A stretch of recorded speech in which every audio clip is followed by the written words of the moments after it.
ಭಾರತೀಯ ಜನತಾ ಪಾರ್ಟಿ ಮೂಲ್ಕಿ ಮೂಡುಬಿದ್ರೆ ಇದರ ಮಂಡಲದ ಕಾರ್ಯನಿರ್ವಹಣೆ ತಂಡದ ಸಭೆ, ಅದರಲ್ಲಿ ನಮ್ಮ ಕೇಂದ್ರ ಬಜೆಟ್ ಅದರ ಬಗ್ಗೆ ಒಂದು ಕಾರ್ಯಕ್ರಮ ಇಟ್ಟಿದ್ದಾರೆ. ಅದಕ್ಕೆ ನಮ್ಮ ಮಿತ್ರರಾದ ಸುಧೀರ್ ಶೆಟ್ಟಿ ಕಣ್ಣೂರವರು ಹಾಗೂ ನಿಮ್ಮ ಅಧ್ಯಕ್ಷರಾದ ಸುನೀಲ್ ಆಳ್ವರವರು ಹಾಗೂ ನಮ್ಮ ನೆಚ್ಚಿನ ಅಚ್ಚುಮೆಚ್ಚಿನ ನಾಯಕರಾದ ಮಾಜಿ ಮೇಯರ್ ಅವರಾದ ಗಣೇಶ್ ಹೊಸಬೆಟ್ಟವರು ಹಾಗೂ ಇಲ್ಲಿ ನೆರೆದಿರುವ ಎಲ್ಲ ನಮ್ಮ ಭಾರತದ ಪ್ರಜೆಗಳು ಅಂತ ಹೇಳ್ಬೋದು, ನಿಮಗೆಲ್ಲರಿಗೂ ವಂದನೆಗಳು ಹಾಗೂ ಸ್ವಾಗತ. ಬಜೆಟ್ ಅಂದರೆ ಹೆಚ್ಚಿನವರ ತಲೆಯಲ್ಲಿ ಏನಂದರೆ ಅದು ಸ್ವಲ್ಪ ಬೋರ್ ಅಂತ ಅಲ್ವಾ, ಆದರೆ ಅದನ್ನು ಆದಷ್ಟು ಸ್ವಲ್ಪ ಒಂದು ರಸವತ್ತಾಗಿ ಹೇಳಲಿಕ್ಕೆ ನಾನು ಪ್ರಯತ್ನ ಮಾಡ್ತೇನೆ. ತುಂಬ ಜನ ಹೇಳಿದರು ಈ ವರ್ಷದ ಒಂದು ಹೆಚ್ಚಿನ ಒಂದು ಈ ಪ್ರತಿ ಬಜೆಟ್ ಮಂಡನೆ ಆಗುವಾಗ ವಿರೋಧ ಪಕ್ಷದವರು ಹೇಳ್ತಾರೆ ಇದು ಉಪ್ಪು ಖಾರ ಹುಳಿ ಇಲ್ಲದ ಬಜೆಟ್. ಎಷ್ಟು ಉಪ್ಪು ಖಾರ ಹುಳಿ ಹೆಚ್ಚಾದರೂ ಕೂಡ ಉಪ್ಪು ಖಾರ ಹುಳಿ ಇಲ್ಲೇ ಹೇಳ್ತಾರೆ. ಅದೇ ರೀತಿ ನಮ್ಮ ಆಡಳಿತ ಪಕ್ಷದವರು ಏನು ಹೇಳ್ತಾರಂದರೆ ಇದು ಅತ್ಯುತ್ತಮ ಬಜೆಟ್. ಮತ್ತು ನಿರ್ಮಲಾ ಸೀತಾರಾಮನ್ ಅವರು ಅನೌನ್ಸ್ ಮಾಡೋ ಮುಂಚೆ ನಮ್ಮ ಎಂ ಪಿಗಳು ಮೇಜು ಗುದ್ದಲಿಕ್ಕೆ ಶುರು ಮಾಡಿದ್ರು. ಅನೌನ್ಸ್ಮೆಂಟ್ ಕೇಳುವ ಮುಂಚೆ ಏನಂತ ನೋಡಿದ್ರೆ ಮೇಜು ಗುದ್ದುತ್ತಾ ಇದ್ದಾರೆ, ಅಂದರೆ ಆ ಒಂದು ರಭಸದಲ್ಲಿರ್ತಾರೆ. ಆದರೆ ನಾನು ಆ್ಯಸ್ ಎ ಒಂದು ಲೆಕ್ಕ ಪರಿಶೋಧಕನಾಗಿ ನ್ಯಾಯಯುತವಾಗಿ ಬಜೆಟ್ ಬಗ್ಗೆ ಒಂದು ಸರಿಯಾದ ತುಲನೆ ಮಾಡಿಕೊಂಡು ಹೇಳ ಬಯಸ್ತೇನೆ. ಆದ್ದರಿಂದ ಅದರಲ್ಲಿ ಏನಾದರೂ ಒಂದು ಉತ್ತಮ ವಿಷಯ ಇದ್ದರೆ ಕೂಡ ನಾವು ತಗೊಳ್ಳುವ, ಏನಾದರೂ ಅದರಲ್ಲಿ ನಮಗೆ ನ್ಯೂನತೆ ಕಂಡು ಬಂದಲ್ಲಿ ಈ ಬಜೆಟ್ ಪ್ರಾರಂಭಿಸುವ ಮುಂಚೆ ಪ್ರೀ ಬಜೆಟ್ ಮೆಮೊರಾಂಡಮ್ ಅಂತ ಅನೇಕ ಸಂಘ ಸಂಸ್ಥೆಗಳಿಂದ ನಮ್ಮ ಭಾರತೀಯ ಲೆಕ್ಕ ಪರಿಶೋಧಕರ ಸಂಸ್ಥೆ ನ್ಯೂ ಡೆಲ್ಲಿ ನಾವು 300ಕ್ಕಿಂತ ಹೆಚ್ಚು ಪುಟಗಳ ಏನೆಲ್ಲ ಅಮೆಂಡ್ಮೆಂಟ್ ಪ್ರತಿ ವರ್ಷ ಮಾಡ್ತೇವೆ, ಈ ಸೇರಿ ಕೂಡ ನಾವು ಕೊಟ್ಟಿದ್ದೇವೆ. ಅನೇಕ ನೀವು FICC ಅವ್ರದ್ದು, FKCC ಅವರು, ಕೆನರಾ ಚೇಂಬರ್ ಅವ್ರದ್ದು ಅನೇಕ ಸಂಘ ಸಂಸ್ಥೆಗಳಿಂದ ದೇಶದಾದ್ಯಂತ ಪ್ರೀ ಬಜೆಟ್ ಮೆಮೊರಾಂಡಮ್ ಅಂತ ಕಲೆಕ್ಟ್ ಮಾಡ್ತಾರೆ.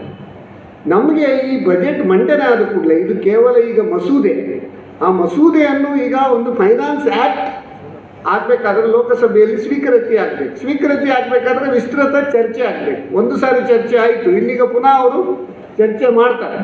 ಅದರ ಮುಂಚೆ ನಮ್ಮದೇನಾದರೂ ಒಂದು ಅನಿಸಿಕೆ ಇದ್ದರೆ, ಯಾವುದಾದ್ರೂ ಒಂದು ಇಂಪಾರ್ಟೆಂಟ್ ವಿಷಯ ಬಿಟ್ಟು ಹೋಗಿದರೆ ನಾವು ಈ ಒಂದು ನಮ್ಮ ಪ್ರಕೋಷ್ಠದ ಮುಖಾಂತರ ಕೂಡ ನಾವು ಮಾಡ್ತಾ ಇದ್ದೇವೆ. ಅದೇ ರೀತಿ ಈ ಅನೇಕ ಮಂಡಳಗಳ ಮುಖಾಂತರ ಕೂಡ ಒಂದು ಪೋಸ್ಟ್ ಬಜೆಟ್ ಮೆಮೊರಾಂಡಮ್ ಅದನ್ನು ಕೂಡ ಕೊಡಲಿಕ್ಕೆ ಒಂದು ಅವಕಾಶ ಉಂಟು. ಅದು ನಮ್ಮ ಜನಪ್ರತಿನಿಧಿಗಳ ಮೂಲಕ ಇರ್ಬೋದು, ಅಥವಾ ನಾವು ನೇರವಾಗಿ ಕೂಡ PM ಆಫೀಸಿಗಿರ್ಬೋದು, ಫೈನಾನ್ಸ್ ಮಿನಿಸ್ಟ್ರ್ ಆಫೀಸಿಗಿರ್ಬೋದು, ಅದು ಕೂಡ ನಾವು ಕೊಡುವ ಒಂದು ಪ್ರೊವಿಷನ್ ಉಂಟು. ಆದ್ದರಿಂದ ನಾವು ಅದರ ಬಗ್ಗೆ ನಮ್ಮಲ್ಲೇ ಗೊಣಗಾಡದೆ ಏನಾದರೂ ಇದ್ರೆ ನಾವು ಪ್ರಯತ್ನ ಮಾಡೋದು, ಆಗೋದು ಬಿಡುವುದಾದ್ರೆ ಬೇರೆ ವಿಷಯ. ಈ ಪೋಸ್ಟ್ ಬಜೆಟ್ ಮೆಮೊರಾಂಡಮ್ ಕೂಡ ಏನಾದರೂ ನಮ್ಮ ಒಂದು ವಿಷಯ ಇದ್ದರೆ ಅದನ್ನು ಕೂಡ ನಾವು ಕೊಡ್ಬೋದು. ಮತ್ತು ಒಂದು 10 ನಿಮಿಷ ನಾನು ಕೊನೆಯದಾಗಿ ಒಂದು ಏನು ಹೇಳ್ತಾರೆ, ನಿಮ್ಮ ಏನಾದರೂ ಒಂದು ಪ್ರಶ್ನೆಗಳಿದ್ದರೆ ನನಗೆ ತಿಳಿದರೆ ನಾನು ತಕ್ಕ ಮಟ್ಟಿಗೆ ಅದು ಉತ್ತರ ಕೊಡಲಿಕ್ಕೆ ಬದ್ಧನಿರ್ತೇನೆ ಅಂತ ಹೇಳಿ ನನ್ನ ಈ ಕಾರ್ಯಕ್ರಮ ಆರಂಭ ಮಾಡ್ತೇನೆ. ಪ್ರಪ್ರಥಮವಾಗಿ ಒಂದು ಚುಟುಕು ಮುಖಾಂತರ ಪ್ರಾರಂಭ ಮಾಡುವ, ಸ್ವಲ್ಪ ನಮಗೊಂದು ಜೋಶ್ ಬರಬೇಕಲ್ಲ. ಬಜೆಟ್ ಎನ್ನುವುದು ಇವತ್ತಿನ ನ್ಯೂಸ್ ಪೇಪರ್ ಉದಯವಾಣಿ ನೋಡಿದರೆ ನಮ್ಮದುಂಟು, ಮೊನ್ನೆದು ವಿಜಯವಾಣಿ ನೋಡಿದ್ರು ಉಂಟು.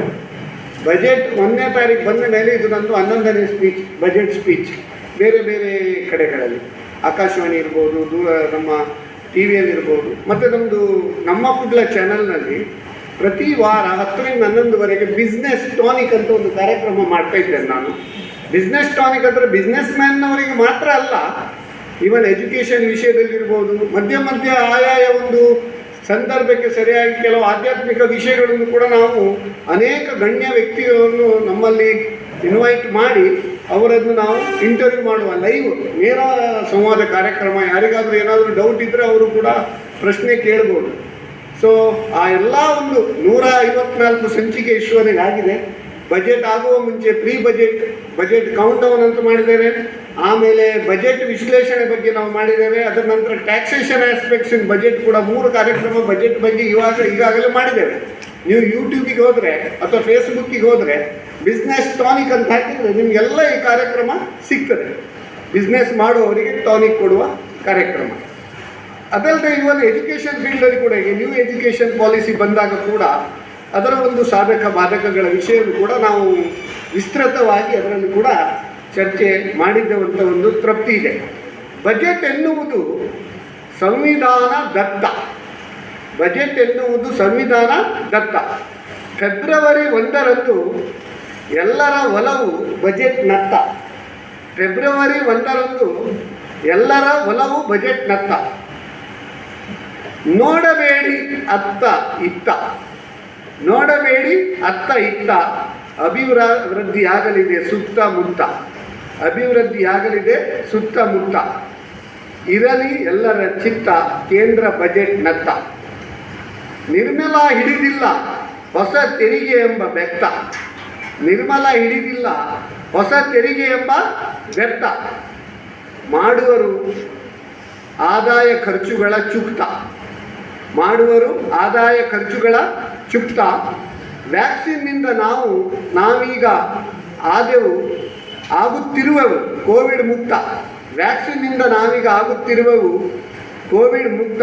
ಶೀಘ್ರವೇ ದಾಪುಗಾಲಿಡುತ್ತಿದೆ ನಮ್ಮ ಪ್ರಧಾನಿ ಮೋದಿಯವರ ಆಶಯದಂತೆ $5 ಟ್ರಿಲಿಯನ್ ಇಕಾನಮಿ ಎತ್ತ ಅಂತೇಳಿ ಈ ಬಜೆಟ್ ಕಾರ್ಯಕ್ರಮ ನಾನು ಆರಂಭ ಮಾಡ್ತಾ ಇದ್ದೇನೆ.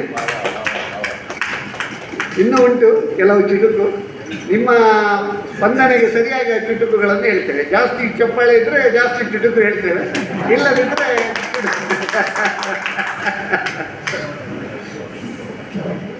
ಈ ಒಂದು ಬಜೆಟ್ನಲ್ಲಿ ಈ ಬಜೆಟ್ ಬಗ್ಗೆ ನಾವು ಡಿಟೇಲ್ ಎಲ್ಲ ಪೇಪರ್ನಲ್ಲಿ ಎಲ್ಲರೂ ಓದಿದ್ದಾರೆ. ಓದಿ ಪ್ರಯೋಜನ ಇಲ್ಲ.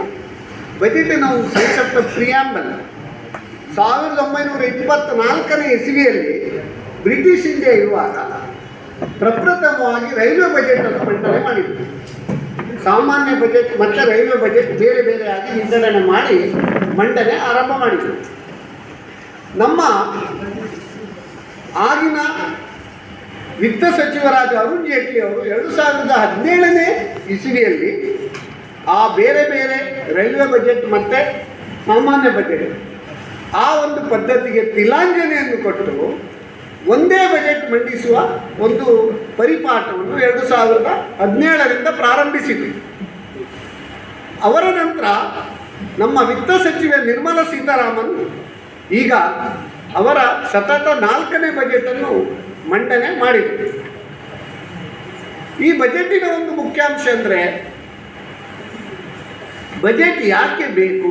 ಆರ್ಟಿಕಲ್ 112ನೇ ಆರ್ಟಿಕಲ್ ಸಂವಿಧಾನದಲ್ಲಿ ಬಜೆಟ್ ಬಗ್ಗೆ ಹೇಳ್ತಾರೆ. ಬಜೆಟ್ ಅಂದರೆ ಏನು? ನಮ್ಮ ದೇಶದ ಈ ಪರ್ಟಿಕ್ಯುಲರ್ ಇಯರ್ ಹೇಳ್ತಾರೆ ನಾವು ಏಪ್ರಿಲಿಂದ ಮಾರ್ಚ್ವರೆಗೆ, ಈಗ 22-23ರ ಒಂದು balance sheet, projected balance sheet ಅಂತ ಹೇಳ್ಬೋದು. ಯಾವ ರೀತಿ ನಾವು ಬೇರೆ ಬೇರೆ ಮೂಲಗಳಿಂದ ಆದಾಯವನ್ನು ಸ್ವೀಕರಿಸಬೇಕು, ಯಾವ ರೀತಿಯಲ್ಲಿ ನಾವು ಅದನ್ನು ಖರ್ಚು ಮಾಡಬೇಕು, ಅದರ ಬಗ್ಗೆ ಒಂದು ಬ್ಯಾಲೆನ್ಸ್ ಶೀಟ್ ಅಂತ ಕೂಡ ಹೇಳ್ಬೋದು. ಈ ಬಜೆಟ್ ಮಂಡನೆ ಮಾಡುವ ಒಂದು ದಿನ ಮುಂಚಿತವಾಗಿ ನೀವೆಲ್ಲರೂ ನೋಡಿರ್ಬೋದು ಆರ್ಥಿಕ ಸಮೀಕ್ಷೆ ಅಂತ ನಾವು ಮಾಡ್ತೇವೆ. ಈ ಆರ್ಥಿಕ ಸಮೀಕ್ಷೆ ಯಾಕೆ ಮಾಡೋದು? ಶಾಲೆಯಲ್ಲಿ ನಾವು ಮಕ್ಕಳಿಗೆ ಕಳಿಸ್ತೇವೆ. ಮಿಡ್ ಟರ್ಮ್ ಎಕ್ಸಾಮ್ ಆದ್ಬಿಟ್ಟು ಒಂದು ಪ್ರೋಗ್ರೆಸ್ ರಿಪೋರ್ಟ್, ಎಷ್ಟು ಮಾರ್ಕು, ರೆಡ್ ಇಂಕ, ಬ್ಲೂ ಇಂಕ, ಗ್ರೀನ್ ಇಂಕ ಎಲ್ಲ ಅದರಲ್ಲಿ ಇರ್ತದೆ ಅಲ್ವಾ. ಪ್ರಿಪರೇಟರಿ ಎಕ್ಸಾಮಲ್ಲಿ ಇರ್ತದೆ. ಏನಾದರೂ ಸರಿ ಇಲ್ಲದಿದ್ದರೆ ಅವರಿಗೆ ಪುನಃ ರೆಮಿಡಿಯಲ್ ಕ್ಲಾಸ್ ಇರ್ಬೋದು ಅಥವಾ ಎಕ್ಸ್ಟ್ರಾ ಅವರಿಗೆ ಒಂದು ಪ್ರೊವಿಷನ್ ಕೊಟ್ಟು ಅವ್ರನ್ನ ಇಂಪ್ರೂವ್ ಮಾಡುವ ಒಂದು ಕಾರ್ಯಕ್ರಮ. ಈ ಆರ್ಥಿಕ ಸಮೀಕ್ಷೆಯಲ್ಲಿ ಈ ಜನವರಿ 31ರವರೆಗೆ ಏನೆಲ್ಲ ಪ್ರಗತಿ ಆಗಿದೆ, ಕಳೆದ ಬಜೆಟ್ನಲ್ಲಿ ಮಂಡನೆಯಾದ ಅಂಶಗಳಲ್ಲಿ ಯಾವುದೆಲ್ಲ ಪ್ರಗತಿ ಆಗಿದೆ, ಯಾವುದು ಪ್ರಗತಿ ಆಗಲಿಲ್ಲ, ಅಥವಾ ಯಾವುದು ನಾವು ರಿವೈಸ್ ಮಾಡಿ ಜಾಸ್ತಿ ಪ್ರಗತಿ ಮಾಡಿದೆ, ಅದೆಲ್ಲರ ಒಂದು ಪಕ್ಷಿ ನೋಟ ಅದು ಮಾಡುವ ಕಾರ್ಯಕ್ರಮ ಆರ್ಥಿಕ ಸಮೀಕ್ಷೆ. ಅಂದರೆ it is nothing but progress report. ಈ ಆರ್ಥಿಕ ಸಮೀಕ್ಷೆಯಲ್ಲಿ ಇನ್ನೂ 2 ತಿಂಗಳಲ್ಲಿ ಫೆಬ್ರವರಿ ಮಾರ್ಚ್ ಕೂಡ ಅದನ್ನು ಹೇಗೆ ಸರಿಪಡಿಸಿಕೊಳ್ಬೋದು ಅದರ ಬಗ್ಗೆ ಕೂಡ ಒಂದು ಡೈರೆಕ್ಷನ್ ಕೂಡ ಕೊಡ್ತಾರೆ. ಮತ್ತು ಆರ್ಥಿಕ ಸಮೀಕ್ಷೆ ಅನ್ನೋದು ಒಂದು direction for the budget also. ಈ ವರ್ಷ ಬಜೆಟ್ ಹೇಗೆ ಇರಬಹುದು ಅಂತ ಒಂದು ಡೈರೆಕ್ಷನ್. ನೋಡಿ, ಮುಂಚೆ ಬಜೆಟ್ ಒಂದು ಮಾಡುವ ಮುಂಚೆ ನಮ್ಮ ವಿತ್ತ ಸಚಿವಾಲಯದವರು ಹಲ್ವಾ ಕಾರ್ಯಕ್ರಮ ಅಂತ ಮಾಡ್ತಾ ಇದ್ರು, ನೀವು ಕೇಳಿರ್ಬೋದು. ಹಲ್ವಾ ಕಾರ್ಯಕ್ರಮ ಎಲ್ಲ ಹಲ್ವವನ್ನು ಮಾಡಿ ಎಲ್ಲರಿಗೂ ಹಲ್ವಾ ಹಂಚಿದ್ರು. ಆಮೇಲೆ ಅಲ್ಲಿ ಮುಂಚೆ ಏನಂದ್ರೆ ಪೇಪರಲ್ಲಿ ಬಜೆಟ್ ಇತ್ತು, ಈಗ ಪೇಪರ್ಲೆಸ್ ಬಜೆಟ್ ಆಗಿದೆ. ಆವಾಗ ಏನು ಮಾಡ್ತಾರೆ ಅಂತ ಹೇಳಿದರೆ, ಹಲ್ವಾ ಹಂಚಿದ ನಂತರ ಎಕ್ಸೆಪ್ಟ್ ಫೈನಾನ್ಸ್ ಮಿನಿಸ್ಟರ್ ಮತ್ತು ಯಾರು ಇಂಪಾರ್ಟೆಂಟ್ ಬಿಟ್ಟರೆ ಬೇರೆ ಯಾರು ಹೊರಗೆ ಹೋಗ್ಲಿಕ್ಕಿಲ್ಲ. ಅಲ್ಲೇ ಎಲ್ಲ ಅವರಿಗೆ ಅರೇಂಜ್ಮೆಂಟ್, ಬಜೆಟ್ ಮಂಡನೆವರೆಗೆ ಆ ಬಜೆಟಿನ ಪ್ರತಿಯೊಂದು ಏನು ಹೇಳ್ತಾರೆ ಒಂದು ಪ್ರತಿಯನ್ನು ತಯಾರಿಸುವುದರಲ್ಲಿ ಅವರು ನಿರತರಾಗಿರ್ತಾರೆ. ಈ ಸರಿ ನಿಮ್ಗೆ ಆರ್ಥಿಕ ಸಮೀಕ್ಷೆಯಲ್ಲಿ ಒಂದು ಕ್ಯೂ ಸಿಕ್ಕಿದೆ, ಏನು ಹಲ್ವಾ ಮಾಡಲಿಲ್ಲ. ಅದರ ಅರ್ಥ ಎಂಥದ್ದು, ನಿಮಗೆ ಬಜೆಟ್ನಲ್ಲಿ ಹಲ್ವಾ ಇಲ್ಲ ಅಲ್ವಾ, ಹಲ್ವಾ ಕಾರ್ಯಕ್ರಮ ಇಲ್ಲ. ಅದರ ಸೂಚನೆ ಕೊಟ್ಟಿದ್ದಾರೆ, ನಿಮಗೆ ಬಜೆಟ್ನಲ್ಲಿ ಕೂಡ ಹಲ್ವಾ ಕೊಡುವುದಿಲ್ಲ ಅಂತೇಳಿ. ಅಂದರೆ ಹೆಚ್ಚಿನವರ ತಲೆಯಲ್ಲಿ ಏನಂದ್ರೆ, ಪ್ರತಿ ವರ್ಷ ಬಜೆಟ್ ಮಂಡನೆ ಮಾಡುವಾಗ ನನಗೇನು, ನಮಗೆ ಟ್ಯಾಕ್ಸಲ್ಲಿ ಎಷ್ಟು ರಿಯಾಯಿತಿ, ನಮಗೆ ಎಂತ ಸಿಗ್ತದೆ ಅಂತೇಳಿ ಅಲ್ವಾ. ಅದು ಸಹಜ ಪ್ರತಿಯೊಬ್ಬರಿಗೆ. ಆದರೆ ಕಳೆದ 2 ವರ್ಷಗಳಿಂದ ಇದು 3ನೇ ವರ್ಷ ಕಂಟಿನ್ಯೂಯೇಷನ್, ಇಡೀ ಪ್ರಪಂಚದಾದ್ಯಂತ ನಾವು ಅನೇಕ ಅಪ್ಸ್ ಆ್ಯಂಡ್ ಡೌನ್ಸ್, ಕೋವಿಡ್ ಪರಿಸ್ಥಿತಿ ಎಂದು ಕಂಡು ಕೇಳಿರೆಯದ ಪ್ರಪ್ರಥಮ ಬಾರಿಗೆ ನೋಡಿದಂಥ ಘನಘೋರ ಪರಿಸ್ಥಿತಿಯನ್ನು ನಾವು ನಿಭಾಯಿಸಿದ್ದು ಉತ್ತಮವಾಗಿ. ನಮ್ಮ ಪ್ರಧಾನಿಯವರಿರ್ಬೋದು, ನಮ್ಮ ಎಲ್ಲ ರಾಜ್ಯಗಳಲ್ಲಿ ಕೂಡ ಉತ್ತಮವಾಗಿ ನಿಭಾಯಿಸಿದಂದರೆ ಕೇವಲ ನಮ್ಮ ಭಾರತ ಅಂತ ಹೇಳಲಿಕ್ಕೆ ಬಹಳ ಒಂದು ಸಂತೋಷ ಆಗ್ತದೆ. ಯಾಕೆ ಹೇಳ್ತಾರೆ ನೋಡಿ, ವ್ಯಾಕ್ಸಿನ್ ಕೊಡ್ತಾರೆ. ಈಗ ನೀವು ಫೋನ್ ಮಾಡಿದ ಕೂಡಲೇ ಪ್ರತಿಯೊಬ್ಬರಿಗೆ ಗೊತ್ತುಂಟು ಎಷ್ಟು ವ್ಯಾಕ್ಸಿನ್ ಕೊಟ್ಟಿದ್ದಾರೆ ಅಂತಲ್ಲ, ಅವರೇ ಹೇಳ್ತಾರೆ ಇಂಡಿಯಾ ಅಲ್ವಾ. ಅದಾದ ಮೇಲೆ ನೀವು ಫೋನ್ ಮಾಡ್ಬೋದು, ಅದನ್ನು ಕೇಳಲೇಬೇಕು ನೀವು ಅಲ್ವಾ. ಬಟ್ ಒಂದು ಮಹತ್ತರ ಸಾಧನೆ ಅಂದರೆ, ನಾವು ಡಿಜಿಟೈಸೇಷನಲ್ಲಿ ಎಷ್ಟು ಮುಂದೋಗಿದೆ ಅಂದರೆ, ಅಮೇರಿಕಾದಂತಹ ದೊಡ್ಡಣ್ಣ ರಾಷ್ಟ್ರ ಪೇಪರ್ನಲ್ಲಿ ಅವರು ವ್ಯಾಕ್ಸಿನ್ ಕೊಟ್ಟದನ್ನು ಸರ್ಟಿಫಿಕೇಟ್ ಕೊಡೋದು. ಈ ಡಾಕ್ಟರ್ ಸರ್ಟಿಫಿಕೇಟ್ ಹುಷಾರಿಲ್ಲ ಅಂತ ಕೊಡ್ತಿದ್ರಲ್ಲ ಮುಂಚೆ, ಅಲ್ಲ ಇದು ಕೂಡ ಕೊಡ್ತಾರೆ. ಡಾಕ್ಟರ್ ಸರ್ಟಿಫಿಕೇಟ್ ಇದ್ದರೆ ಮಾತ್ರ ಅವ್ರಿಗೆ ಹುಷಾರಿಲ್ಲ ಅಂತ ಅರ್ಥ. ನಿಜವಾಗಿ ಅವರು ಹುಷಾರಿಲ್ಲ ಅಂತ ಗೊತ್ತಿಲ್ಲ, ಮೆಡಿಕಲ್ ಸರ್ಟಿಫಿಕೇಟ್ ಕೊಡ್ತಾರೆ. ಈ ವ್ಯಾಕ್ಸಿನ್ ಸರ್ಟಿಫಿಕೇಟ್ ಅಮೇರಿಕದಂಥ ದೊಡ್ಡಣ್ಣ ಕೂಡ ಪೇಪರ್ನಲ್ಲಿ ಬರೆದು ಕೊಡುವ ಪರಿಸ್ಥಿತಿ ನಮ್ಮ ದೇಶದಲ್ಲಿ ನೋಡಿ. ಅಂದರೆ ನೀವು ಅಲ್ಲಿ ರಿಜಿಸ್ಟರ್ ಮಾಡಿದ ಕೂಡಲೇ ನಿಮಗೊಂದು OTP ಬರ್ತದೆ, ನಿಮಗೆ ಮೆಸೇಜ್ ಬರ್ತದೆ, ಇಂಥ ದಿನ ಇಂಥ ಕಡೆಯಲ್ಲಿ ನಿಮಗೆ ನಾವು ವ್ಯಾಕ್ಸಿನ್ ಕೊಡ್ತೇವೆ. ಅದಾದಮೇಲೆ ಆ ಟೈಮ್ ಆದ ಕೂಡಲೇ ಪುನಃ ನಿಮಗೊಂದು ಮೆಸೇಜ್, ವ್ಯಾಕ್ಸಿನ್ ಕೊಡ್ತಾ ಇದ್ದೇವೆ ಬನ್ನಿ ಇಂಥ ದಿನ. ಕೊಡುವವರೆಗೆ ನಿಮಗೆ ಮೆಸೇಜ್ ಬರ್ತದೆ. ಎಲ್ಲಿಯಾದರೂ ಉಂಟಾ, ಯಾರಾದರೂ ಇಷ್ಟು ಫಾಲೋಅಪ್ ಮಾಡಲಿಕ್ಕೆ ಸಾಧ್ಯ ಉಂಟಾ? ನಿಜವಾಗಿ ಇಂಥ ಒಂದು ಉತ್ತಮ ರೀತಿಯಲ್ಲಿ ಕೋವಿಡ್ ಸ್ಥಿತಿಯನ್ನು, ಈ ಜೀವ ಮತ್ತು ಜೀವನ, ಈ ಒಂದು ಪರಿಸ್ಥಿತಿಯನ್ನು ಉತ್ತಮವಾಗಿ ನಿಭಾಯಿಸಿದ್ದರೆ ಎಂಟೈರ್ ನಮ್ಮ ಗ್ಲೋಬ್, ಇಡೀ ಪ್ರಪಂಚದಾದ್ಯಂತ ಹೇಳಿದರೆ ನಮ್ಮ ಭಾರತ ಅಂತ ಹೇಳಲಿಕ್ಕೆ ಬಹಳ ಒಂದು ಹೆಮ್ಮೆ ಆಗ್ತದೆ. ಲಾಸ್ಟ್ ಬಜೆಟ್ ಏನು ಹೇಳಿದ್ದೇವೆ ನಾವು, ವ್ಯಾಕ್ಸಿನ್ ಬಜೆಟ್ ಅಂತ ಕರೆದಿದ್ದೇವೆ. ವ್ಯಾಕ್ಸಿನ್ ಬಜೆಟ್ ಅಂದರೆ ಏನು, ನಾವು ಜನರಿಗೂ ವ್ಯಾಕ್ಸಿನ್ ಕೊಟ್ಟಿದ್ದೇವೆ, ಇದು ಮುಕ್ತವಾಗಿ, ಮತ್ತೆ ಏನು ಒಂದು ಫ್ರೀ, ಖರ್ಚಿಲ್ಲದೆ, ಮತ್ತೆ ಬೇಕಾದರೆ ಯಾರು ಹಣ ಕೊಟ್ಟು ತಗೊಳ್ಬೋದು, ಅದು ಬೇರೆ ವಿಷಯ. ಬಟ್ ಮುಕ್ತವಾಗಿ ಕೊಟ್ಟಿದ್ದಾರೆ ಅಲ್ವಾ. ಅದೇ ಅಲ್ಲದೆ ಇಕಾನಮಿಗೆ ಕೂಡ ತುಂಬ ವ್ಯಾಕ್ಸಿನ್ ಕೊಟ್ಟಿದ್ದಾರೆ. ಇಕಾನಮಿಗೆ ಯಾವ ರೀತಿ ವ್ಯಾಕ್ಸಿನ್, ಪ್ರಪ್ರಥಮವಾಗಿ ನಾವು ಕೋವಿಡಿಂದ ಪ್ರಾಬ್ಲಮ್ ಆದಾಗ 20ರ ಬಜೆಟಲ್ಲಿ 20 ಲಕ್ಷ ಕೋಟಿಗಳ ಒಂದು ಏನು ಹೇಳ್ತಾರೆ ಒಂದು ಪ್ಯಾಕೇಜ್, ಆರ್ಥಿಕ ಪ್ಯಾಕೇಜನ್ನು ಮಾಡಿದ್ದಾರೆ. ಅಂದರೆ ನಮ್ಮ ದೇಶ ಅಂತ ಹೇಳಲಿಕ್ಕೆ ಬಹಳ ಒಂದು ಸಂತೋಷ ಆಗ್ತದೆ. ನಮ್ಮ ಬಜೆಟ್ ಗಾತ್ರ ಎಷ್ಟು ಈಗ, 39.54 ಕೋಟಿ. ಈಗ 20 ಲಕ್ಷ ಕೋಟಿ ಅಂತ ಹೇಳಿದರೆ ಬಜೆಟಿನ ಒಂದು 50% ಅದಕ್ಕೆ ನಾವು ಪ್ಯಾಕೇಜ್ ರೂಪದಲ್ಲಿ ಇಟ್ಟಿದ್ದೇವೆ. ಅದರಲ್ಲಿ 3 ಲಕ್ಷ ಕೋಟಿ ರೂಪಾಯಿಯನ್ನು MSMEಗಳಿಗೆ, ಸಣ್ಣ ಲಘು ಸಣ್ಣ ಮತ್ತು ಮಧ್ಯಮ ಕೈಗಾರಿಕೆಗಳಿಗೆ ಅನುಕೂಲ ಆಗಲಿಕ್ಕೆ ತುಂಬ ಪ್ಯಾಕೇಜ್ 3 ಲಕ್ಷ ಕೋಟಿ ರೂಪಾಯಿ, including emergency credit guarantee scheme ಅಂತ. ಎಮರ್ಜೆನ್ಸಿ ಕ್ರೆಡಿಟ್ ಗ್ಯಾರಂಟಿ ಸ್ಕೀಮ್ ಏನಂತ ಹೇಳಿದರೆ, ಯಾರೆಲ್ಲ ಎಷ್ಟೆಷ್ಟು ಸಾಲ ತಗೊಂಡಿದ್ದಾರೆ ಅವರ ಆ ಸಾಲದ 29/2/2020 ಬ್ಯಾಲೆನ್ಸ್ ಎಷ್ಟುಂಟು ಅವ್ರಿಗೆ ಎಲ್ಲ ಸಾಲ ನಿಮ್ಮ ಏನು ಹೇಳ್ತಾರೆ ಟರ್ಮ್ ಲೋನ್ ಇರ್ಬೋದು, ವರ್ಕಿಂಗ್ ಕ್ಯಾಪಿಟಲ್ ಇರ್ಬೋದು, MSMEಗಳಿಗೆ ಅದರ ಬ್ಯಾಲೆನ್ಸ್ ಔಟ್ಸ್ಟ್ಯಾಂಡಿಂಗ್ ಮೇಲೆ 20% ಸೀದಾ. ಅದಕ್ಕೆ ಯಾವುದೇ ಜಮೀನು ಇಲ್ಲ, ಯಾವುದೇ ಜಾಮೀನು ಇಲ್ಲ. It is guaranteed by central government at soft rate of interest. ಕೇವಲ 7.4% ಬಡ್ಡಿಯಲ್ಲಿ ಕೊಟ್ಟಿದ್ದಾರೆ. ಪ್ರೊಸೆಸಿಂಗ್ ಫೀಸ್ ಇಲ್ಲ, ಯಾವುದೇ ಒಂದು ಇದಿಲ್ಲ. ಅದು ಕೂಡ ಒಂದು ಪ್ಯಾಕೇಜ್ ಕೊಟ್ಟಿದ್ದಾರೆ. ಆಮೇಲೆ ಈ ಹಾಸ್ಪಿಟಾಲಿಟಿ ಸೆಕ್ಟರ್, ಹೋಟೆಲ್ನವ್ರು ಇರ್ಬೋದು, ಟೂರಿಸಮ್ ಇರ್ಬೋದು, ಟ್ರಾವೆಲ್ ಇರ್ಬೋದು, ಏರ್ಲೈನ್ ಇರ್ಬೋದು, ಅವರೆಲ್ಲ ತುಂಬ ಒಂದು ಎಫೆಕ್ಟ್ ಆಗಿದೆ. ಮನೆಯಿಂದ ಹೊರಗೆ ಹೋಗಬೇಡಿ ಅಂದರೆ ಹೋಟ್ಲಿಗೆ ಯಾರು ಹೋಗ್ತಾರೆ ಅಂಥ ಪರಿಸ್ಥಿತಿ. ಅವರಿಗೆ ಪುನಃ 20%, 20+20 40% ECGL ಮುಖಾಂತರ ಕೊಟ್ಟಿದ್ದಾರೆ. ಈಗಿನ ಈ ಬಜೆಟಲ್ಲಿ ಪುನಃ 50,000 ಕೋಟಿ ರೂಪಾಯಿಯನ್ನು ಆ್ಯಡ್ ಮಾಡಿ ಟೋಟಲ್ 5 ಲಕ್ಷ ಕೋಟಿ ರೂಪಾಯಿ ಈ NCGTL ಅಂತೇಳಿ, ಅಂದರೆ national credit guarantee trust limited, ಅವರ ಗ್ಯಾರಂಟಿ ಲೋನಿಗೆ, ಕೇಂದ್ರ ಸರ್ಕಾರದ ಗ್ಯಾರಂಟಿ. ಬ್ಯಾಂಕಿನವರು ಕರೆದು ಕೊಟ್ಟಿದ್ದಾರೆ, ಯಾಕಂದರೆ ಅವರಿಗೇನು ಟೆನ್ಷನ್ ಇಲ್ಲ, ಎಲ್ಲರೂ ಹೆಚ್ಚು ಕಮ್ಮಿ ಅಂದರೆ ಸರ್ಕಾರದವರು ಕೊಡ್ತಾರೆ ಅಂತೇಳಿ. ಅಂಥ ಸಾಲ ಎಲ್ಲ ಬೇಗ ಕರೆದು ಕೊಡ್ತಾರೆ ಬ್ಯಾಂಕಿನವರು ಅಲ್ವಾ. ಮತ್ತು ಕೆಲವೊಂದು ನಿಬಂಧನೆಗಳಿರ್ತಾರೆ. ಈಗ ಕೊಡುವಾಗ ನೋಡಿ, ಏನಾದರೂ ಕೊಡುವಾಗ ಏನೂ ನಿಬಂಧನೆಯಲ್ಲೇ ಒಟ್ಟು ನಾವು ಪಂಚಕಜ್ಜಾಯ ಹಂಚಲಿಕ್ಕಾಗೋದಿಲ್ಲ. ಮೊನ್ನೆ ನೋಡಿ, ಈ ಬಜೆಟ್ ಅನೌನ್ಸ್ ಆದ ದಿನವೇ ದಿಗ್ವಿಜಯ ನ್ಯೂಸಿನವರು ಇಂಟರ್ವ್ಯೂ ಮಾಡಿದ್ರು. ಆವಾಗ ನಾನು ಹೇಳಿದೆ, ಪಂಚರಾಜ್ಯಗಳಿಗಿಲ್ಲ ಪಂಚಕಜ್ಜಾಯ ಈ ಬಜೆಟ್ನಲ್ಲಿ. ಪಂಚರಾಜ್ಯಗಳಿಗಿಲ್ಲ ಪಂಚಕಜ್ಜಾಯ ಎಲ್ಲ ಎಣಿಸಿದೆಯೋ ಆ ದಿನ ಬೆಳಿಗ್ಗೆವರೆಗೆಲ್ಲ. ಈಗ ಇಲೆಕ್ಷನ್ 5 ರಾಜ್ಯದಲ್ಲಿ ಒಳ್ಳೆ ಪಾಪ್ಯುಲಿಸ್ಟ್ ಬಜೆಟ್ ಮಂಡನೆ ಮಾಡ್ತಾರೆ, ಓಟಿಗೋಸ್ಕರ ಏನೇನೋ ಮಾಡ್ತಾರೆ ಅಂತೇಳಿ. ವಿರೋಧ ಪಕ್ಷಗಳು ತಣ್ಣಗೆ ಟುಸ್, ಬೆಲೂನಿಂದ ಫುಲ್ ಗಾಳಿ ತೆಗೆದ್ರೆ ಹೇಗಾಯಿತು, ಟುಸ್ ಆಯ್ತು ಅವರ ಕತೆ.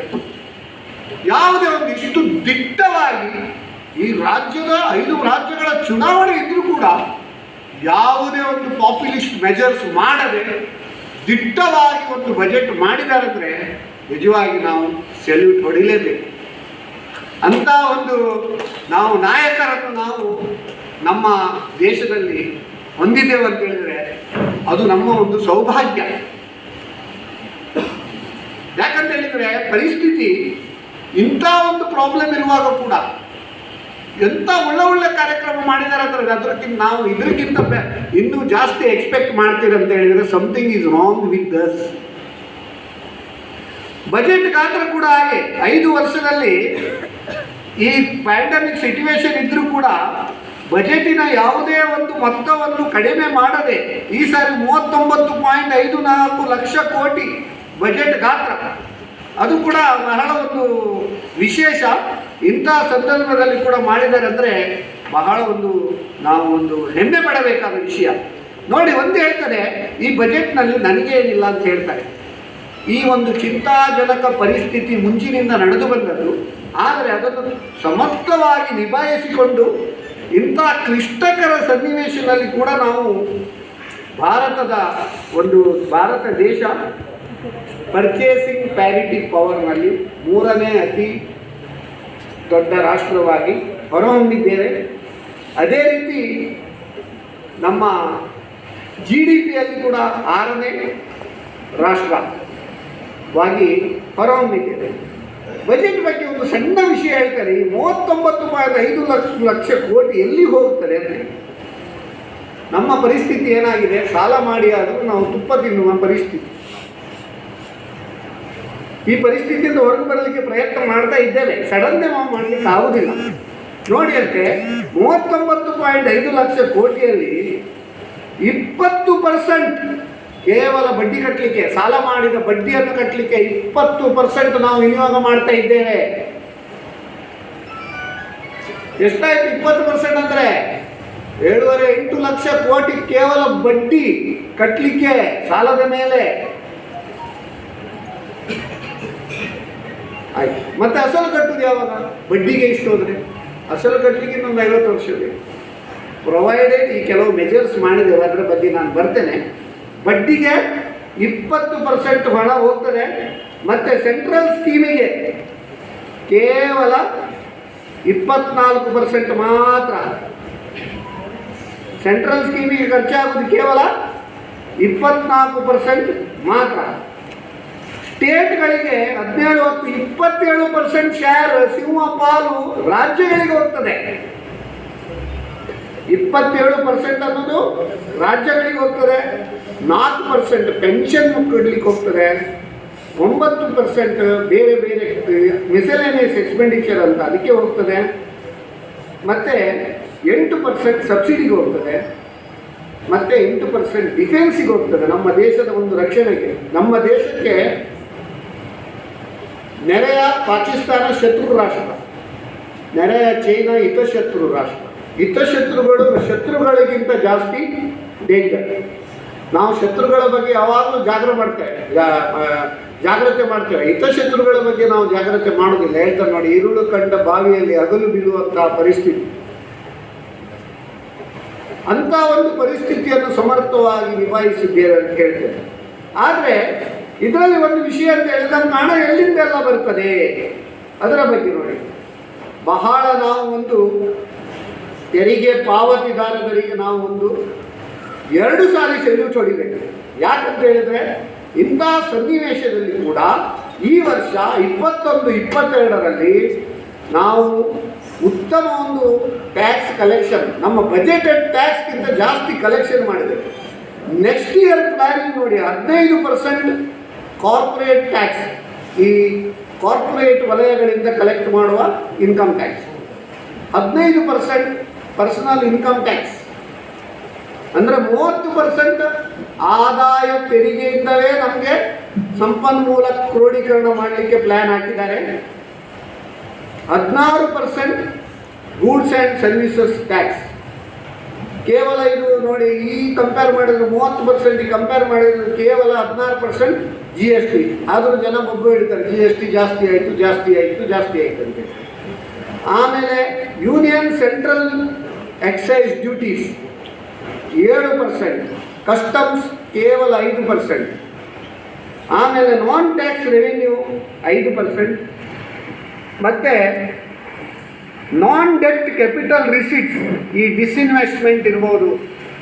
ಈಗ ಏರ್ ಇಂಡಿಯಾ ನಾವು ಮಾರಿದ್ದೇವೆ, ಎಷ್ಟೋ ಬಬ್ಬೆ ಹೇಳಿದ್ರು ನಮ್ಮ ಇಂಥ ಒಂದು ಮಹಾರಾಜ ಹಾಗೆ ಹೀಗೆ ಏರ್ ಇಂಡಿಯಾ ಅಂತೇಳಿ. ತಿಳಿದುಕೊಳ್ಬೇಕು, ನಾವು ದಿನಕ್ಕೆ 20 ಕೋಟಿ ರೂಪಾಯಿ ನಾವು ಲಾಸನ್ನು ನಮ್ಮ ಕೇಂದ್ರ ಖಜಾನೆಯಿಂದ ಏರ್ ಇಂಡಿಯಾಕ್ಕೆ ನಾವು ಖರ್ಚು ಮಾಡ್ತಾ ಇದ್ದೀವಿ. ಎಷ್ಟು?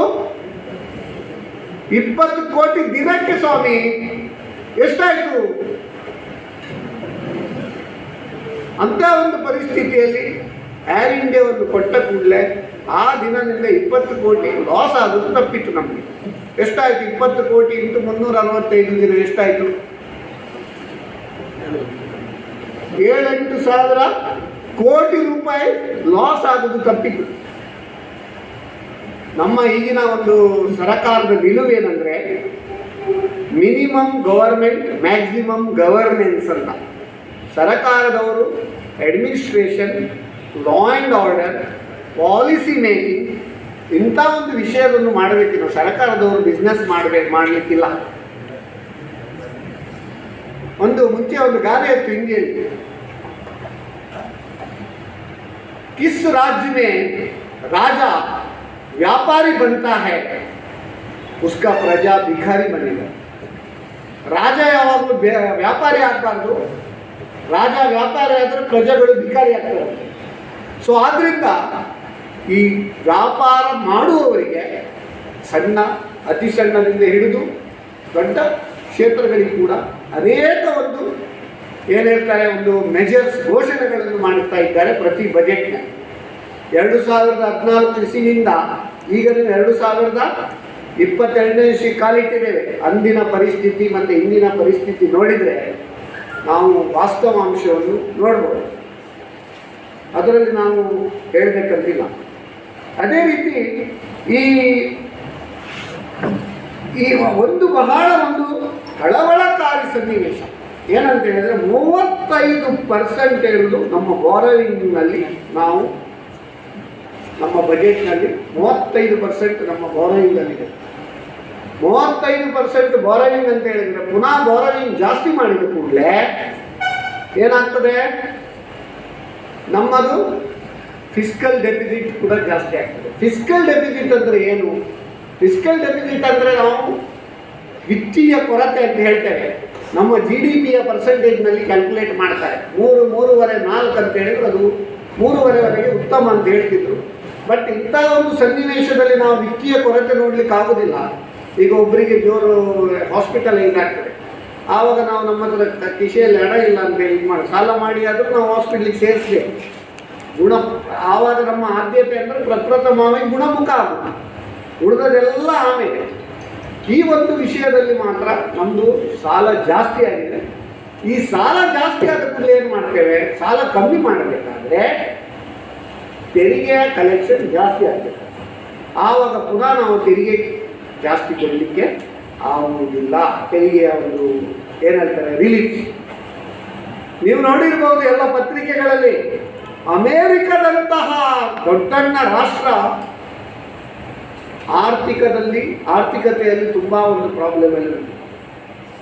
ಅಲ್ಲಿಯ ಒಂದು ಇನ್ಫ್ಲೇಷನ್ ರೇಟ್ ಕೂಡ ತುಂಬ ಕಳವಳಕಾರಿ. 7.5% ಜಾಸ್ತಿ ರಿಟೇಲ್ ಇನ್ಫ್ಲೇಷನ್ ರೇಟ್ ಉಂಟು. ನಮ್ಮಲ್ಲಿ 5% ಚಿಲ್ಲರೆ ಉಂಟು. ಅದು ಕಾರಣ ಏನಂದರೆ ಆಯಿಲ್ ಪ್ರೈಸ್, ಅದು ನಮ್ಮ ಕೈಯಲ್ಲಿಲ್ಲ. $100 ಪರ್ ಬ್ಯಾರಲ್ ನಾವು ಆಯಿಲನ್ನು ಇಂಪೋರ್ಟ್ ಮಾಡಿದರೆ ನಮ್ಮ ನಿಜವಾಗಿ ಅದು ನಮ್ಮ ಹೆಚ್ಚಿನ ಒಂದು ಏನು ಹೇಳ್ತಾರೆ ಸಂಪನ್ಮೂಲ ಕ್ರೋಢೀಕರಣ ಮಾಡಿದ್ದು ನಾವು ಆಯಿಲ್ ಇಂಪೋರ್ಟಲ್ಲೇ ಹೋಗ್ತೇವೆ. Not only oil, we are importing inflation. ಪ್ರಪಂಚದಾದ್ಯಂತ ಎಲ್ಲ ದೇಶದಲ್ಲಿ ನಮ್ಮ ಇದು inflation is at highest rate. In spite of all these things, IMFನವರು ನಮ್ಮ ದೇಶದ ಬಗ್ಗೆ ಒಂದು ಸರ್ಟಿಫಿಕೇಟ್ ಕೊಟ್ಟಿದ್ದಾರೆ. 9.2% GDP ಅಷ್ಟು ನಾವು ವೇಗದಲ್ಲಿ ನಮ್ಮ ಅತ್ಯಂತ ಇಡೀ ಪ್ರಪಂಚದಲ್ಲಿ ಅತ್ಯಂತ ವೇಗವಾಗಿ ಬೆಳೆಯುತ್ತಿರುವ ರಾಷ್ಟ್ರ ಒಂದೇ ಒಂದು ರಾಷ್ಟ್ರ, ಅದು ನಮ್ಮ ಭಾರತ. 9.2. ನೆಕ್ಸ್ಟ್ ಇಯರ್ 8 to 8.5% ನಾವು ಪ್ರೊಜೆಕ್ಟ್ ಮಾಡಿದ್ದೇವೆ. ಮತ್ತು ಕೇಂದ್ರ ಬಜೆಟ್ ಆದ ಕೂಡಲೇ ಮೊನ್ನೆ 10ನೇ ಫೆಬ್ರವರಿಯಂದು ರಿಸರ್ವ್ ಬ್ಯಾಂಕ್ ಆಫ್ ಇಂಡಿಯಾ ನಮ್ಮ ಶಕ್ತಿಕಾಂತ್ ದಾಸ್ ಗವರ್ನರ್ ಮಾನಿಟರಿ ಪಾಲಿಸಿಯನ್ನು ಕೂಡ ಅನೌನ್ಸ್ ಮಾಡಿದ್ದಾರೆ. ಎಲ್ಲ ಕಡೆಯಲ್ಲಿ ಏನಿತ್ತು, ಬಡ್ಡಿ ಜಾಸ್ತಿ ಆಗ್ತದೆ, ಇನ್ಫ್ಲೇಷನ್ ಜಾಸ್ತಿ ಆದ ಕೂಡ ಅದನ್ನು ಕಂಟ್ರೋಲ್ ಮಾಡಬೇಕಾದ್ರೆ ಬಡ್ಡಿಯನ್ನು ಜಾಸ್ತಿ ಮಾಡ್ತಾರೆ. ಬಡ್ಡಿ rate, repo rate, reverse repo rate ಜಾಸ್ತಿ ಮಾಡ್ತಾರೆ. ಆವಾಗ ಎಲ್ಲ ಸಾಲದ ಮೇಲೆ ಬಡ್ಡಿ ಜಾಸ್ತಿ ಆಗ್ತದೆ, ಜನರು ಸಾಲ ತಗೊಳ್ಳೋದು ಕಮ್ಮಿ ಆಗ್ತದೆ. ಸ್ವಲ್ಪ sucking liquidity from the market ಅಂತ ಆ ಒಂದು ಸ್ಟ್ರಾಟಜಿ. ಈಗ ಅಮೆರಿಕದಲ್ಲಿ ಫೆಡರಲ್ ರಿಸರ್ವ್ ಅಂತ, ನಮ್ಮ ರಿಸರ್ವ್ ಬ್ಯಾಂಕ್ ಆಫ್ ಇಂಡಿಯಾ ಹೇಗೆ ಸೆಂಟ್ರಲ್ ಬ್ಯಾಂಕ್, ಅದೇ ರೀತಿ ಫೆಡರಲ್ ರಿಸರ್ವ್ ಅಂತ ಅಮೆರಿಕದಲ್ಲಿ ಉಂಟು. ಆ ಅಮೆರಿಕದವರು ಈಗ 50 ಬೇಸಿಸ್ ಪಾಯಿಂಟ್ಸ್ ಸದ್ಯದಲ್ಲೇ ಜಾಸ್ತಿ ಮಾಡ್ತಾರೆ. ನೆಕ್ಸ್ಟ್ 1 ಇಯರಲ್ಲಿ 150 ಬೇಸಿಸ್ ಪಾಯಿಂಟ್ಸ್ ಜಾಸ್ತಿ ಮಾಡ್ತಾರಂತ ಎಲ್ಲ ಪ್ರಿಡಿಕ್ಷನ್ಸ್ ಉಂಟು. ಅಂಥ ಒಂದು ಸನ್ನಿವೇಶದಲ್ಲಿ ನಮ್ಮ ಶಕ್ತಿಕಾಂತ್ ದಾಸ್ ಅವರು ರಿಪೋ ಆಗಲಿ ರಿವರ್ಸ್ ರಿಪೋ ಆಗಲಿ ಯಾವುದೇ ವ್ಯತ್ಯಾಸ ಇಲ್ಲ, ಸ್ಟ್ಯಾಟಸ್ ಕೋ ಮೇಂಟೈನ್ ಮಾಡಿದ್ದಾರೆ. ಅದು ಕೂಡ ಒಂದು ಶ್ಲಾಘನೀಯ, ಸ್ವಾಗತಾರ್ಹ. ಜನರಿಗೆ ಹೊರೆಯಾಗದಂತೆ ರಿಸರ್ವ್ ಬ್ಯಾಂಕ್ ಮತ್ತು ನಮ್ಮ ಕೇಂದ್ರ ಸರ್ಕಾರ ಅವರು ಏನು ಹೇಳ್ತಾರೆ, ಒಂದು ಗೋಯಿಂಗ್ ಇನ್ ಸೇಮ್ ಡೈರೆಕ್ಷನ್. ಈಗ ನಾವು ರಾಜ್ಯ ಬಜೆಟನ್ನು ನಿರೀಕ್ಷಿಸ್ತಾ ಇದ್ದೇವೆ. ರಾಜ್ಯ ಬಜೆಟ್ನಲ್ಲಿ ಕೂಡ ಆ ಕೇಂದ್ರ ಬಜೆಟಿನ ಯೋಜನೆಗಳಿಗೆ ಪೂರಕವಾಗಿ ನಮ್ಮ ರಾಜ್ಯ ಬಜೆಟ್, ಅದೇ ನಮ್ಮ ಲೋಕಲ್ ಅಥಾರಿಟಿ ಬಜೆಟ್, ಅದು ಕೂಡ ಒಂದಕ್ಕೊಂದು ಪೂರಕವಾಗಿ ಮಾಡಿದರೆ ಪ್ರಗತಿ ನಾವು ಎಣಿಸಿದ್ದಕ್ಕಿಂತ ಜಾಸ್ತಿ ಪ್ರಗತಿ ಆಗುವುದರಲ್ಲಿ ಯಾವುದೇ ಸಂದೇಹ ಇಲ್ಲ. ಈಗ ಹರ್ ಘರ್ ನಳ್ ಸೆ ಜಲ್ ಅಂತೇಳಿ ಒಂದು ಕಾರ್ಯಕ್ರಮ ಅಲ್ವಾ, ಹರ್ ಘರ್ ನಳ್ ಸೆ ಜಲ್. ಆ ಕಾರ್ಯಕ್ರಮ 3.8 ಕೋಟಿ ಜನರಿಗೆ ಮನೆಗೆ ವಾಟರ್ ಕನೆಕ್ಷನ್. ಆದರೆ ಒಂದು ಹರ್ ಘರ್ ನಳ್ ಮಾತ್ರ ಸೆಂಟ್ರಲ್ ಗೌರ್ಮೆಂಟ್ ಕಾರ್ಯಕ್ರಮ. ಹರ್ ಘರ್ ನಳ್ ಸೆ ಜಲ್ ಉಂಟಲ್ಲ, ಅದು ನಮ್ಮ ಸುಧೀರ್ ಶೆಟ್ಟಿ ಅವರು ಅರೇಂಜ್ಮೆಂಟ್ ಮಾಡಿ ನಮ್ಮ ಮಂಗಳೂರು ಕಾರ್ಪೊರೇಷನ್ನ ಮತ್ತು ಬೇರೆ ಬೇರೆ ಕಡೆಯಲ್ಲಿ ಅವರವರು ಲೋಕಲ್ ಅಥಾರಿಟಿಯವರು ಅಥವಾ ನಮ್ಮ ರಾಜ್ಯ ಸರ್ಕಾರದವರು ನೀರು ಅವರು ಕೊಡಬೇಕಾಗ್ತದೆ. ನಾವು ನೀರು ಕೂಡ ಮನೆಯಲ್ಲಿ ಬಾರದಿದ್ರೆ ಮೋದಿಯನ್ನು ಬೈದರೆ ಆಗೋದಿಲ್ಲ. ನಮ್ಮ ಪ್ರಾಬ್ಲಮ್ ಏನಂದರೆ ಏನಾದರೂ ಪಕ್ಕನೆ ಏನು ಪ್ರಾಬ್ಲಮ್ ಆದರೂ ಕೂಡ ನಾವು ಮೋದಿಯವರಿಗೆ ಬೈತೇವೆ ಅಂತ ಒಂದು ಪರಿಸ್ಥಿತಿ ಜನರದ್ದು, ಮನಸ್ಥಿತಿ, ಪರಿಸ್ಥಿತಿ ಅಲ್ಲ. ಸೊ ಈ ಒಂದು ಬಜೆಟ್ನಲ್ಲಿ 4 ಉತ್ತಮ ವಿಷಯಗಳಿದೆ. 4 ಪಿಲ್ಲರ್ಸ್ ಆಫ್ ದಿ ಬಜೆಟ್ ಹೇಳ್ತೇವೆ. ಒಂದು PM Gatishakti, inclusive development, productivity enhancement and investment, Sunrise opportunity, energy transition and climate action. ಅದಲ್ಲದೆ ಫೈನಾನ್ಸಿಂಗ್ ಆಫ್ ದಿ ಇನ್ವೆಸ್ಟ್ಮೆಂಟ್. ಸ್ವಲ್ಪ ಹೈ ಲೆವೆಲ್, ಹೈ ಫಂಡ್ ಎಲ್ಲ ಇದು ಹೆಚ್ಚಿನ ಜನರಿಗೆ ಇದು ಮೇಲಿಂದ ಹೋಗ್ತದೆ ಅಲ್ವಾ. ಬೌನ್ಸರ್ ಹಾಕಿದರೆ ಹೇಗೆ ಹಾಗೆ ಪರಿಸ್ಥಿತಿ ಆಗಿದೆ. ಆದರೆ ಇದು ಅಮೃತ ಮಹೋತ್ಸವದ ಕಾಲದಲ್ಲಿ, ಅಮೃತ ಕಾಲ ಅಂತ ಹೇಳಿದ್ರೆ ಇನ್ನು 25 ವರ್ಷ ಪ್ಲ್ಯಾನ್ ಮಾಡಿದೆ. ಅವ್ರು ಹೇಳ್ತಾರೆ, ಸ್ವಾಮಿ ಈ ವಿಷಯ ಮಾತಾಡಿ ಇನ್ನು 25 ವರ್ಷದ ಮುಂಚೆ ಯಾಕೆ ಮಾತಾಡೋದಕ್ಕೆ? ನಾನು ಹೇಳ್ತೇವೆ, ಮಕ್ಕಳು ಸಣ್ಣದಿರುವಾಗ ಯಾವ ರೀತಿ ಅವರ ಬಿಹೇವಿಯರ್, ಅವರ ಗುಣನಡತೆ, ಅವರ ಡಿಸಿಪ್ಲಿನ್ ತಂದೆ ತಾಯಿಗಳು ಚೆನ್ನಾಗಿ ಮಾಡ್ತಾರೆ, ಅದೇ ಗುಣನಡತೆ ಡಿಸಿಪ್ಲಿನ್ ಇದು ಮುಂದೆ ಕೂಡ ಕಂಟಿನ್ಯೂ ಆಗೋದಲ್ವಾ. ಸೊ ಆದ್ದರಿಂದ ಒಂದು ನಾವು ಕಂಟ್ರೋಲ್ಡ್ ಆಗಿ ಈಗ ಸ್ವಲ್ಪ ದಿನ ಕಾದರೆ ಅಮೃತ ಕಾಲ ಬರುವುದರಲ್ಲಿ ಯಾವುದೇ ಒಂದು ಸಂದೇಹ ಇಲ್ಲ ಅಂತ ಹೇಳ್ಬೋದು. ಯಾಕಂತ ಹೇಳಿದರೆ ಇಂಥ ಒಂದು ನಮ್ಮ ದೇಶದ ಒಂದು ಮೇನ್ ಪ್ರಾಬ್ಲಮ್ ಏನಂದರೆ ಫೆಡರಲ್ ಸ್ಟ್ರಕ್ಚರ್. ನಾವು ಚೈನಾಕ್ಕೆ ಕಂಪೇರ್ ಮಾಡ್ತೇವೆ. ಚೈನಾದ ವೇಗ ನೋಡಿ, ಅದು ನೋಡಿ. ಚೈನಾದಲ್ಲಿ ಕಮ್ಯುನಿಸ್ಟ್ ಸರ್ಕಾರ. ಅಲ್ಲಿ ಸರ್ಕಾರ ಒಂದು ಕಾನೂನು ಮಾಡಿದರೆ ಮತ್ತೆ ಅದನ್ನು ಪಾಲಿಸಲೇಬೇಕು. ಇಲ್ಲಿ ಏನು ಹೇಳ್ತಾರೆ, ಸರ್ಕಾರ ಯಾವುದೇ ಕಾನೂನು ಮಾಡಿದರೆ 98% ಜನರಿಗೆ ಸ್ವೀಕಾರ ಉಂಟು, 2% ಜನ ಡಿಸಿಡೆಂಟ್ಸ್. ಅವರು ಬಾವುಟ ಎತ್ತಿ ಗಲಾಟೆ ನೋಡ್ತಾರೆ. ಮೊನ್ನೆ ನಾನು ಒಂದು ಕಾರ್ಯಕ್ರಮದಲ್ಲಿ ಭಾಗವಹಿಸಿದೆ. ನಮ್ಮ ಉಡುಪಿ ಹೊತ್ತಿಗೆ ಮಠದ ಸ್ವಾಮೀಜಿಯವರು, ಸುಗುಣೇಂದ್ರ ತೀರ್ಥ ಸ್ವಾಮೀಜಿಯವರು ಹೇಳಿದರು, ಯಾವುದೇ ವಿವಾದ ಇರಲಿ, ಯಾವುದೇ ವಿಷಯ ಇರಲಿ, ಅದು ಸರಿ ಮಾಡೋದು ಹೇಗಂತ ಹೇಳಿದರೆ, ಈ 2% ಜನ ಯಾರು ಗೊಬ್ಬೆ ಹಿಡಿತಾರೆ ಅವ್ರ ಬಾಯಿ ಮುಚ್ಚಿಸಬೇಕು, 98% ಜನ ಮಾತಾಡ್ಲಿಕ್ಕೆ ಶುರು ಮಾಡಬೇಕಂತೆ. ನಮ್ಮದು ಪ್ರಾಬ್ಲಮ್ ಏನಾಗಿದೆ, 98% ಜನ ಸುಮ್ಮನೆ ಇರೋದು, 2% ಜನ ಮಾತಾಡ್ತಾ ಹೋಗೋದು. ಆವಾಗ ಎಷ್ಟು ಮಾತಾಡ್ತಾ ಇದ್ದಾರೆ, ಎಷ್ಟು ಸುಳ್ಳು ಹೇಳಿದ್ರು ಅದು ಸತ್ಯ ಅಂತ ಮತ್ತೆ ಜನರಿಗೆ ತೋರ್ತಾರೆ. ಅಂಥ ಒಂದು ಪರಿಸ್ಥಿತಿ. ಪ್ರತಿಯೊಬ್ಬರು ಬಹಳ ಒಂದು ನಾನು ಕಾರ್ಯಕ್ರಮ ಹೇಳ್ತೇನೆ. ಇಂಥ ಒಂದು ಹಳ್ಳಿ ಪ್ರದೇಶದಲ್ಲಿ ಕೂಡ ನೀವೊಂದು ಬಜೆಟ್ ವಿಶ್ಲೇಷಣೆ ಒಂದು ಕಾರ್ಯಕ್ರಮ ಇಟ್ಕೊಂಡಿದ್ರಲ್ಲ, ನಿಜವಾಗಿ ನಿಮಗೊಂದು ನಾವು ಚಪ್ಪಾಳೆ ಹೇಳಲೇಬೇಕು. ಯಾಕಂದರೆ ನಮ್ಮ ದೇಶದಲ್ಲಿ ಏನಾಗ್ತದೆ, ನಮ್ಮ ರಾಜ್ಯದಲ್ಲಿ ಏನಾಗ್ತದೆ, ನಮ್ಮ ಸುತ್ತಮುತ್ತ ಏನಾಗ್ತದೆ, ಜನರಿಗೆ ಮಾಹಿತಿ ಪಡೆದುಕೊಳ್ಳುವ ಹಕ್ಕು ಪ್ರತಿಯೊಬ್ಬರಿಗುಂಟು. ನಾನು ಈಗಾಗಲೇ ಹೇಳಿದಂತೆ ಯಾವುದೇ ಒಂದು ಸರಕಾರದ ಧೋರಣೆ ವಿಷಯವನ್ನು ಪ್ರೈಸ್ ಮಾಡಿ ಹೇಳ್ತಾ ಇಲ್ಲ. ಇದರಲ್ಲಿ ಕೆಲವು ನಾವು ಇನ್ನೂ ಇಂಪ್ರೂವ್ ಮಾಡುವಂಥ ಪರಿಸ್ಥಿತಿ ಕೂಡ ಉಂಟು. ಅದನ್ನು ಕೂಡ ನಾವು ಈ ಸಂವಾದದಲ್ಲಿ ನಾವು ಪರಿಹರಿಸುವ, ಏನೆಲ್ಲ ಮಾಡ್ಬೋದಂತೆ. ಸೊ ಅದೇ ರೀತಿ 7 ಗ್ರೋತ್ ಇಂಜಿನ್ಸ್. ಈಗ ಏನಾಗಿದೆ, ಚೈನಾ ಇಡೀ ಪ್ರಪಂಚದಾದ್ಯಂತ ಲಾರ್ಜೆಸ್ಟ್ ಮ್ಯಾನುಫ್ಯಾಕ್ಚರಿಂಗ್ ಹಬ್ ಅಂತ. ಚೈನಾದ ಮಾಲೆಲ್ಲ ಚೀಪಲ್ಲಿ ಯಾಕೆ ನಮಗೆ ಬರ್ತದೆ? ಅವ್ರದ್ದು ಲಾಜಿಸ್ಟಿಕ್ ಕಾಸ್ಟ್ 6-7% ಒಳಗೆ. ನಮ್ಮದು ಲಾಜಿಸ್ಟಿಕ್ ಕಾಸ್ಟ್ ಮೋರ್ ದ್ಯಾನ್ 15%. ನಾವು ಅವ್ರ ಹತ್ರ ಹೇಗೆ ಕಾಂಪೀಟ್ ಮಾಡ್ಬೋದು? ಮಾಡಲಿಕ್ಕಾಗ್ತದಾ? ಮಾಡಲಿಕ್ಕೆ ಆಗುವುದಿಲ್ಲ. ಅದಕ್ಕಾಗಿ ನಾವು ಇನ್ಫ್ರಾಸ್ಟ್ರಕ್ಚರ್ ಡೆವಲಪ್ಮೆಂಟ್ ಮಾಡಿದರೆ ಮಾತ್ರ ಈ ಒಂದು ಸಾಧನೆಯನ್ನು ಮಾಡಲಿಕ್ಕಾಗ್ತದೆ.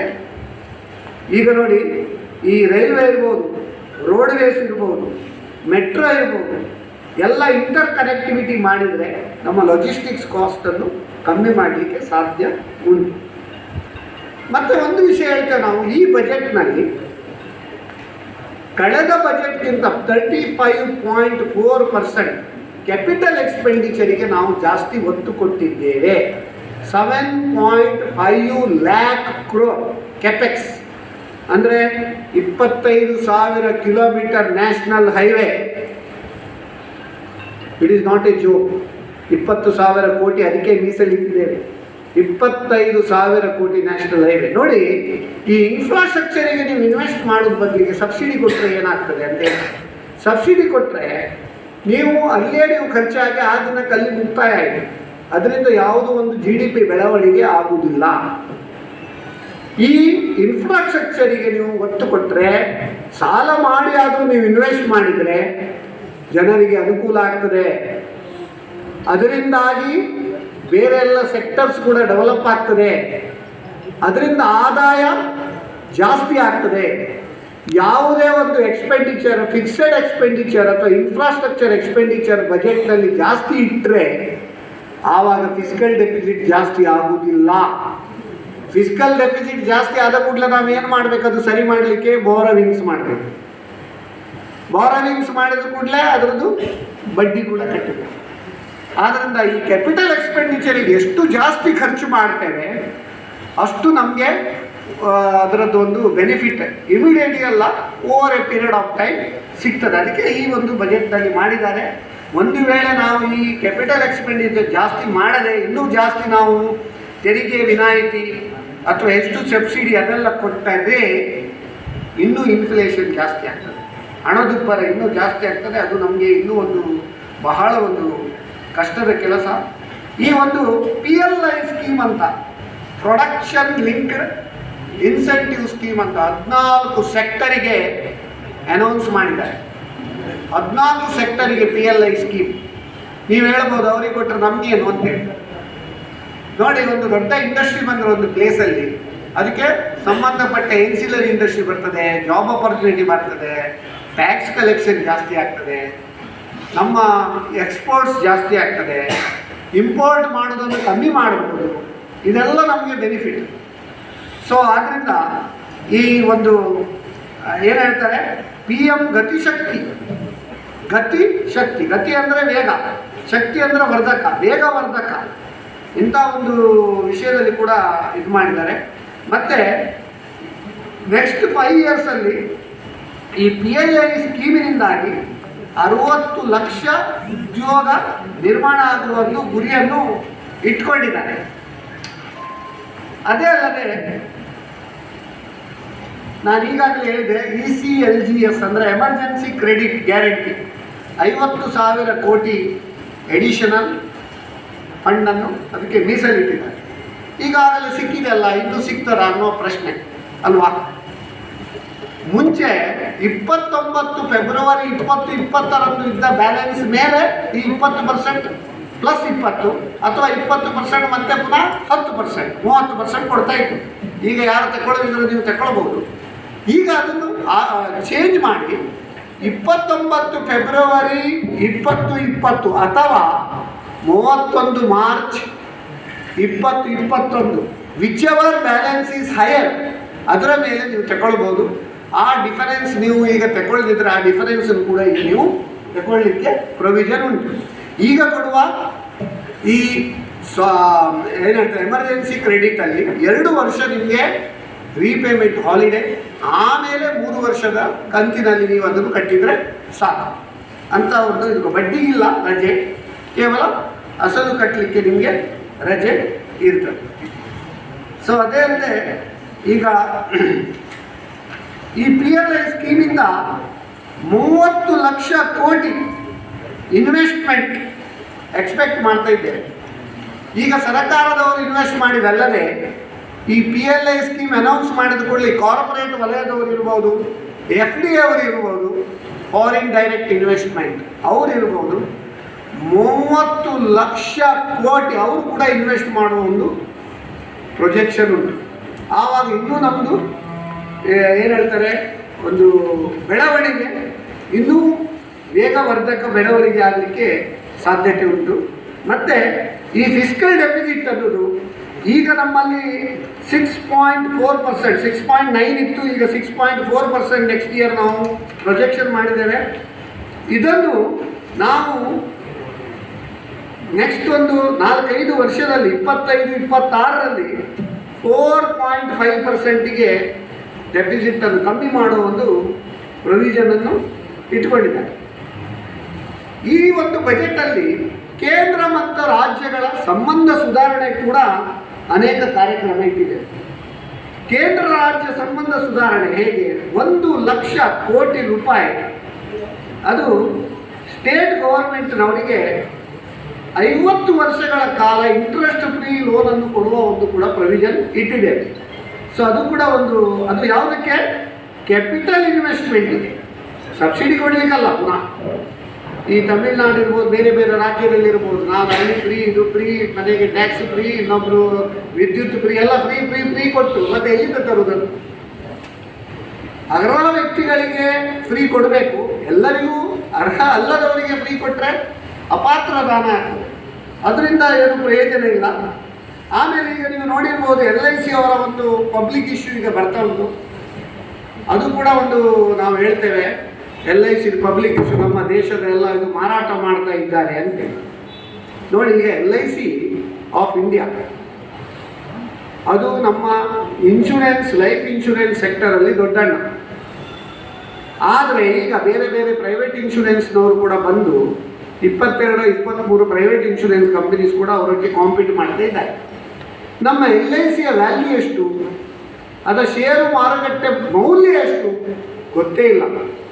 ಈಗ ಈ ಪಬ್ಲಿಕ್ ಇಶ್ಯೂ ಮಾಡಿದರೆ ಕೇವಲ 5% ಮಾತ್ರ ಡೈಲ್ಯೂಟ್ ಮಾಡೋದು, 95% ಸರ್ಕಾರದಲ್ಲಿ ಇರ್ತದೆ. ಆ 5%ಅಲ್ಲಿ ನಿಮಗೆ ಇಡೀ ಒಂದು LICಯ ವ್ಯಾಲ್ಯೂ ಎಷ್ಟು ನಿಮಗೆ ಗೊತ್ತಾಗ್ತದೆ. ನಾವು ಯಾವುದೇ ಒಂದು ವಸ್ತು ಇದ್ದರೆ ಅದರ ವ್ಯಾಲ್ಯೂ ಎಷ್ಟಂತ ನಮಗೆ ಗೊತ್ತಿದ್ರೆ ಮಾತ್ರ ಅದಕ್ಕೆ ವ್ಯಾಲ್ಯೂ ಇರುತ್ತೆ, ಇಲ್ಲದಿದ್ದರೆ ಪ್ರಯೋಜನ ಇಲ್ಲ.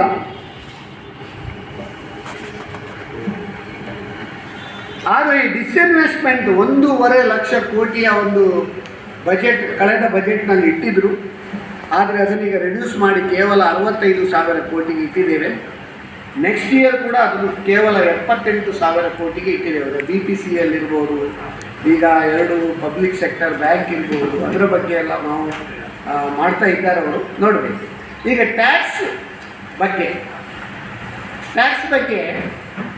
ಇನ್ಕಮ್ ಟ್ಯಾಕ್ಸ್ ರೇಟ್ ಕಳೆದ ಬಜೆಟ್ನಲ್ಲಿ ಏನುಂಟು ಅದನ್ನೇ ಕಂಟಿನ್ಯೂ ಮಾಡಿದ್ದಾರೆ. ಹೊಸ ತೆರಿಗೆ ವಿಧಿಸಿಲ್ಲ, ಹೊಸ ವಿನಾಯಿತಿಗಳನ್ನು ಕೊಟ್ಟಿಲ್ಲ, ಡೈರೆಕ್ಟ್ ಟ್ಯಾಕ್ಸ್. ಆದರೆ ಕೆಲವೊಂದು ಏರಿಯಾ ಯಾರು ಟ್ಯಾಕ್ಸ್ ಕಟ್ಟುವುದಿಲ್ಲ ಇತ್ತು, ಅದರ ಮೇಲೆ ಈಗ ಟ್ಯಾಕ್ಸ್ ಕಟ್ಟಲಿಕ್ಕೆ ಒಂದು ಪ್ರೊವಿಷನ್ ಇಟ್ಟಿದ್ದಾರೆ. ಒಂದೇನೆಂದರೆ ಕ್ರಿಪ್ಟೋ ಕರೆನ್ಸಿ ಟ್ಯಾಕ್ಸ್. ನಮಗೆ ನಿಮಗೆ ಅಂದರೆ ಅದು ಏನಂತ ಗೊತ್ತೇ ಇರಲಿಕ್ಕಿಲ್ಲ ಅಲ್ಲ, ಕ್ರಿಪ್ಟೋ ಕರೆನ್ಸಿ ಅಂತ. ಈಗ ಯುವ ಜನರು ಅಮೇರಿಕದ ನೋಡಿ, ಇಲ್ಲಿ ನೋಡಿ ಎಲ್ಲ ಒಬ್ರು ಕೇಳಿದ್ರು ಕ್ರಿಪ್ಟೋ ಅಂದರೆ ಏನು ಅಂತ. ಮಿಲಿಯನೇರ್ ಇದ್ದರೆ ಬಿಲಿಯನೇರ್ ಆಗ್ಬೋದು, ಬಿಲಿಯನೇರ್ ಇದ್ದರೆ ವಾಪಸ್ ಮಿಲಿಯನೇರ್ ಆಗಲಿಕ್ಕಿದ್ರು ನೀವು ಕ್ರಿಪ್ಟೋದಲ್ಲಿ ಇನ್ವೆಸ್ಟ್ ಮಾಡಿ ಅಂತೇಳಿ. ಅದು ಯಾರು ಏನು controlled, it is not legally approved in India. ತುಂಬ ದೇಶಗಳಲ್ಲಿ ಇಲ್ಲ, ಕೇವಲ ಪ್ರಪಂಚದಲ್ಲಿ 2-3 ದೇಶಗಳಲ್ಲಿ ಮಾತ್ರ. ಆದರೂ ಅದು ಅವ್ಯಾಹತವಾಗಿ ನಡೀತಾ ಉಂಟು. ಅದಕ್ಕೆ ಅವರು ಏನು ಮಾಡಿದರು, ಅದನ್ನು ಕಂಟ್ರೋಲ್ ಮಾಡೋದು ಕಷ್ಟ ಅಂತೇಳಿ ಅದಕ್ಕೆ ಒಂದು 30% ಟ್ಯಾಕ್ಸ್ ಹಾಕಿದ್ರು. ನೀವು ಕ್ರಿಪ್ಟೋ ವ್ಯವಹಾರ ಮಾಡಿ ಏನಾದರೂ ಲಾಭ ಮಾಡಿದರೆ ಅದರ ಮೇಲೆ ನೀವು 30% ತೆರಿಗೆಯನ್ನು ಕಟ್ಟಬೇಕು. ನ್ಯಾಯ ಅಲ್ವಾ? ಓಕೆ. ಮುಂಚೆ ಈ ಪ್ರೊಪ್ರೈಟರ್ಸ್, HUF, ಫರ್ಮ್, AOP ಇವರಿಗೆ 50 ಲಕ್ಷಕ್ಕಿಂತ ಜಾಸ್ತಿ ಆದ ಕೂಡಲೇ ಸರ್ಚಾರ್ಜ್ ಸ್ಟಾರ್ಟ್. ಕಂಪೇರಿಯವರಿಗೆ, ಕೋಆಪರೇಟಿವ್ ಸೊಸೈಟಿಗೆಲ್ಲ ಅದು 1 ಕೋಟಿ ನಂತರ ಇತ್ತು. ಮತ್ತು ಆ ಸರ್ಚಾರ್ಜ್ ಅನ್ನೋದು 37% ಒಳಗೆ ಸೂಪರ್ ರಿಚ್ ಟ್ಯಾಕ್ಸ್ ಅಂತ. ಒಬ್ಬನ ಆದಾಯ 5 ಕೋಟಿಗಿಂತ ಜಾಸ್ತಿಯಿಂದ 41%ಕ್ಕಿಂತ ಜಾಸ್ತಿ ತೆರಿಗೆ ಕಟ್ಟುವ ಪರಿಸ್ಥಿತಿ. ಕೆಲವು ಏನಾಗ್ತಾರೆ, ಏನಾದರೂ ಒಂದು ಅರ್ಜೆಂಟ್ ವಿಷಯದಲ್ಲಿರ್ಬೋದು, ಯಾವುದೇ ಒಂದು ಇದಕ್ಕೆ ನೀವು ಪ್ರಾಪರ್ಟಿ ಮಾರ್ತೀರಿ. ಪ್ರಾಪರ್ಟಿ ಮಾರಿ ಅದು 1 ಟೈಮ್ ಹಣ ಬರುವುದು. ಯಾವುದಾದ್ರೂ ಒಂದು ಉದ್ದೇಶದಿಂದ ಪ್ರಾಪರ್ಟಿ ಮಾರ್ತಾರೆ, ಆವಾಗ ನೀವು 41% ಅದರಲ್ಲಿ ಟ್ಯಾಕ್ಸ್ ಕಟ್ಟಿದರೆ ಮತ್ತೆ ಉಳಿಯುವುದಲ್ಲಿ. ಅದಕ್ಕೆ ಮೊನ್ನೆ ನಾನು ಹೇಳಿದೆ ಒಂದು ಕಡೆಯಲ್ಲಿ, ಎತ್ತು ಮಾರಿ ಮತ್ತು ಗಂಜಿ ಅಂತೇಳಿ. ಹಾಗೆ ಆಗಬಾರ್ದಂತ ಆ ಲಾಂಗ್ ಟರ್ಮ್ ಕ್ಯಾಪಿಟಲ್ ಗೇನ್ ಆ ಸರ್ಚಾರ್ಜ್ 37% ಇತ್ತು. ಅದು ಮ್ಯಾಕ್ಸಿಮಮ್ ಅದನ್ನು 15%ಗೆ ಕಡಿತ ಮಾಡಿದ್ದಾರೆ. ಮತ್ತು ಕೋಆಪರೇಟಿವ್ ಸೊಸೈಟಿ ಮತ್ತು ಕಾರ್ಪೊರೇಟ್ಸ್ ಒಂದೇ ಲೆಕ್ಕ ಇರಲಿಲ್ಲ ಸರ್ಚಾರ್ಜ್. ಕೋಆಪರೇಟಿವ್ ಸೊಸೈಟಿ ಜಾಸ್ತಿ ಇತ್ತು.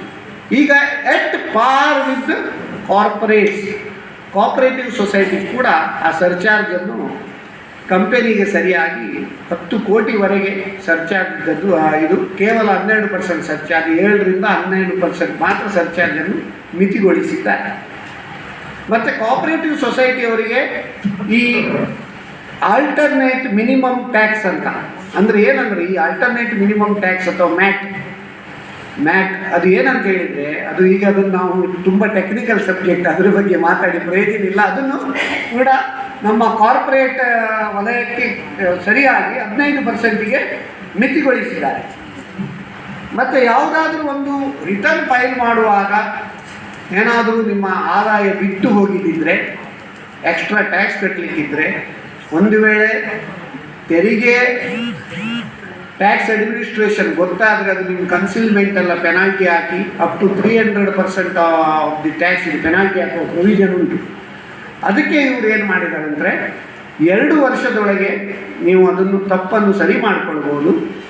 ಆವಾಗ ನೀವು ಇಂಟ್ರೆಸ್ಟ್ ಟ್ಯಾಕ್ಸ್ ಮತ್ತು ಸ್ವಲ್ಪ ಎಡಿಷನಲ್ 25% ಆರ್ 50% ಕಟ್ಟಿದರೆ ಅಪ್ಡೇಟೆಡ್ ರಿಟರ್ನ್ ಅಂತ ಕೂಡ ಮಾಡ್ಬೋದು.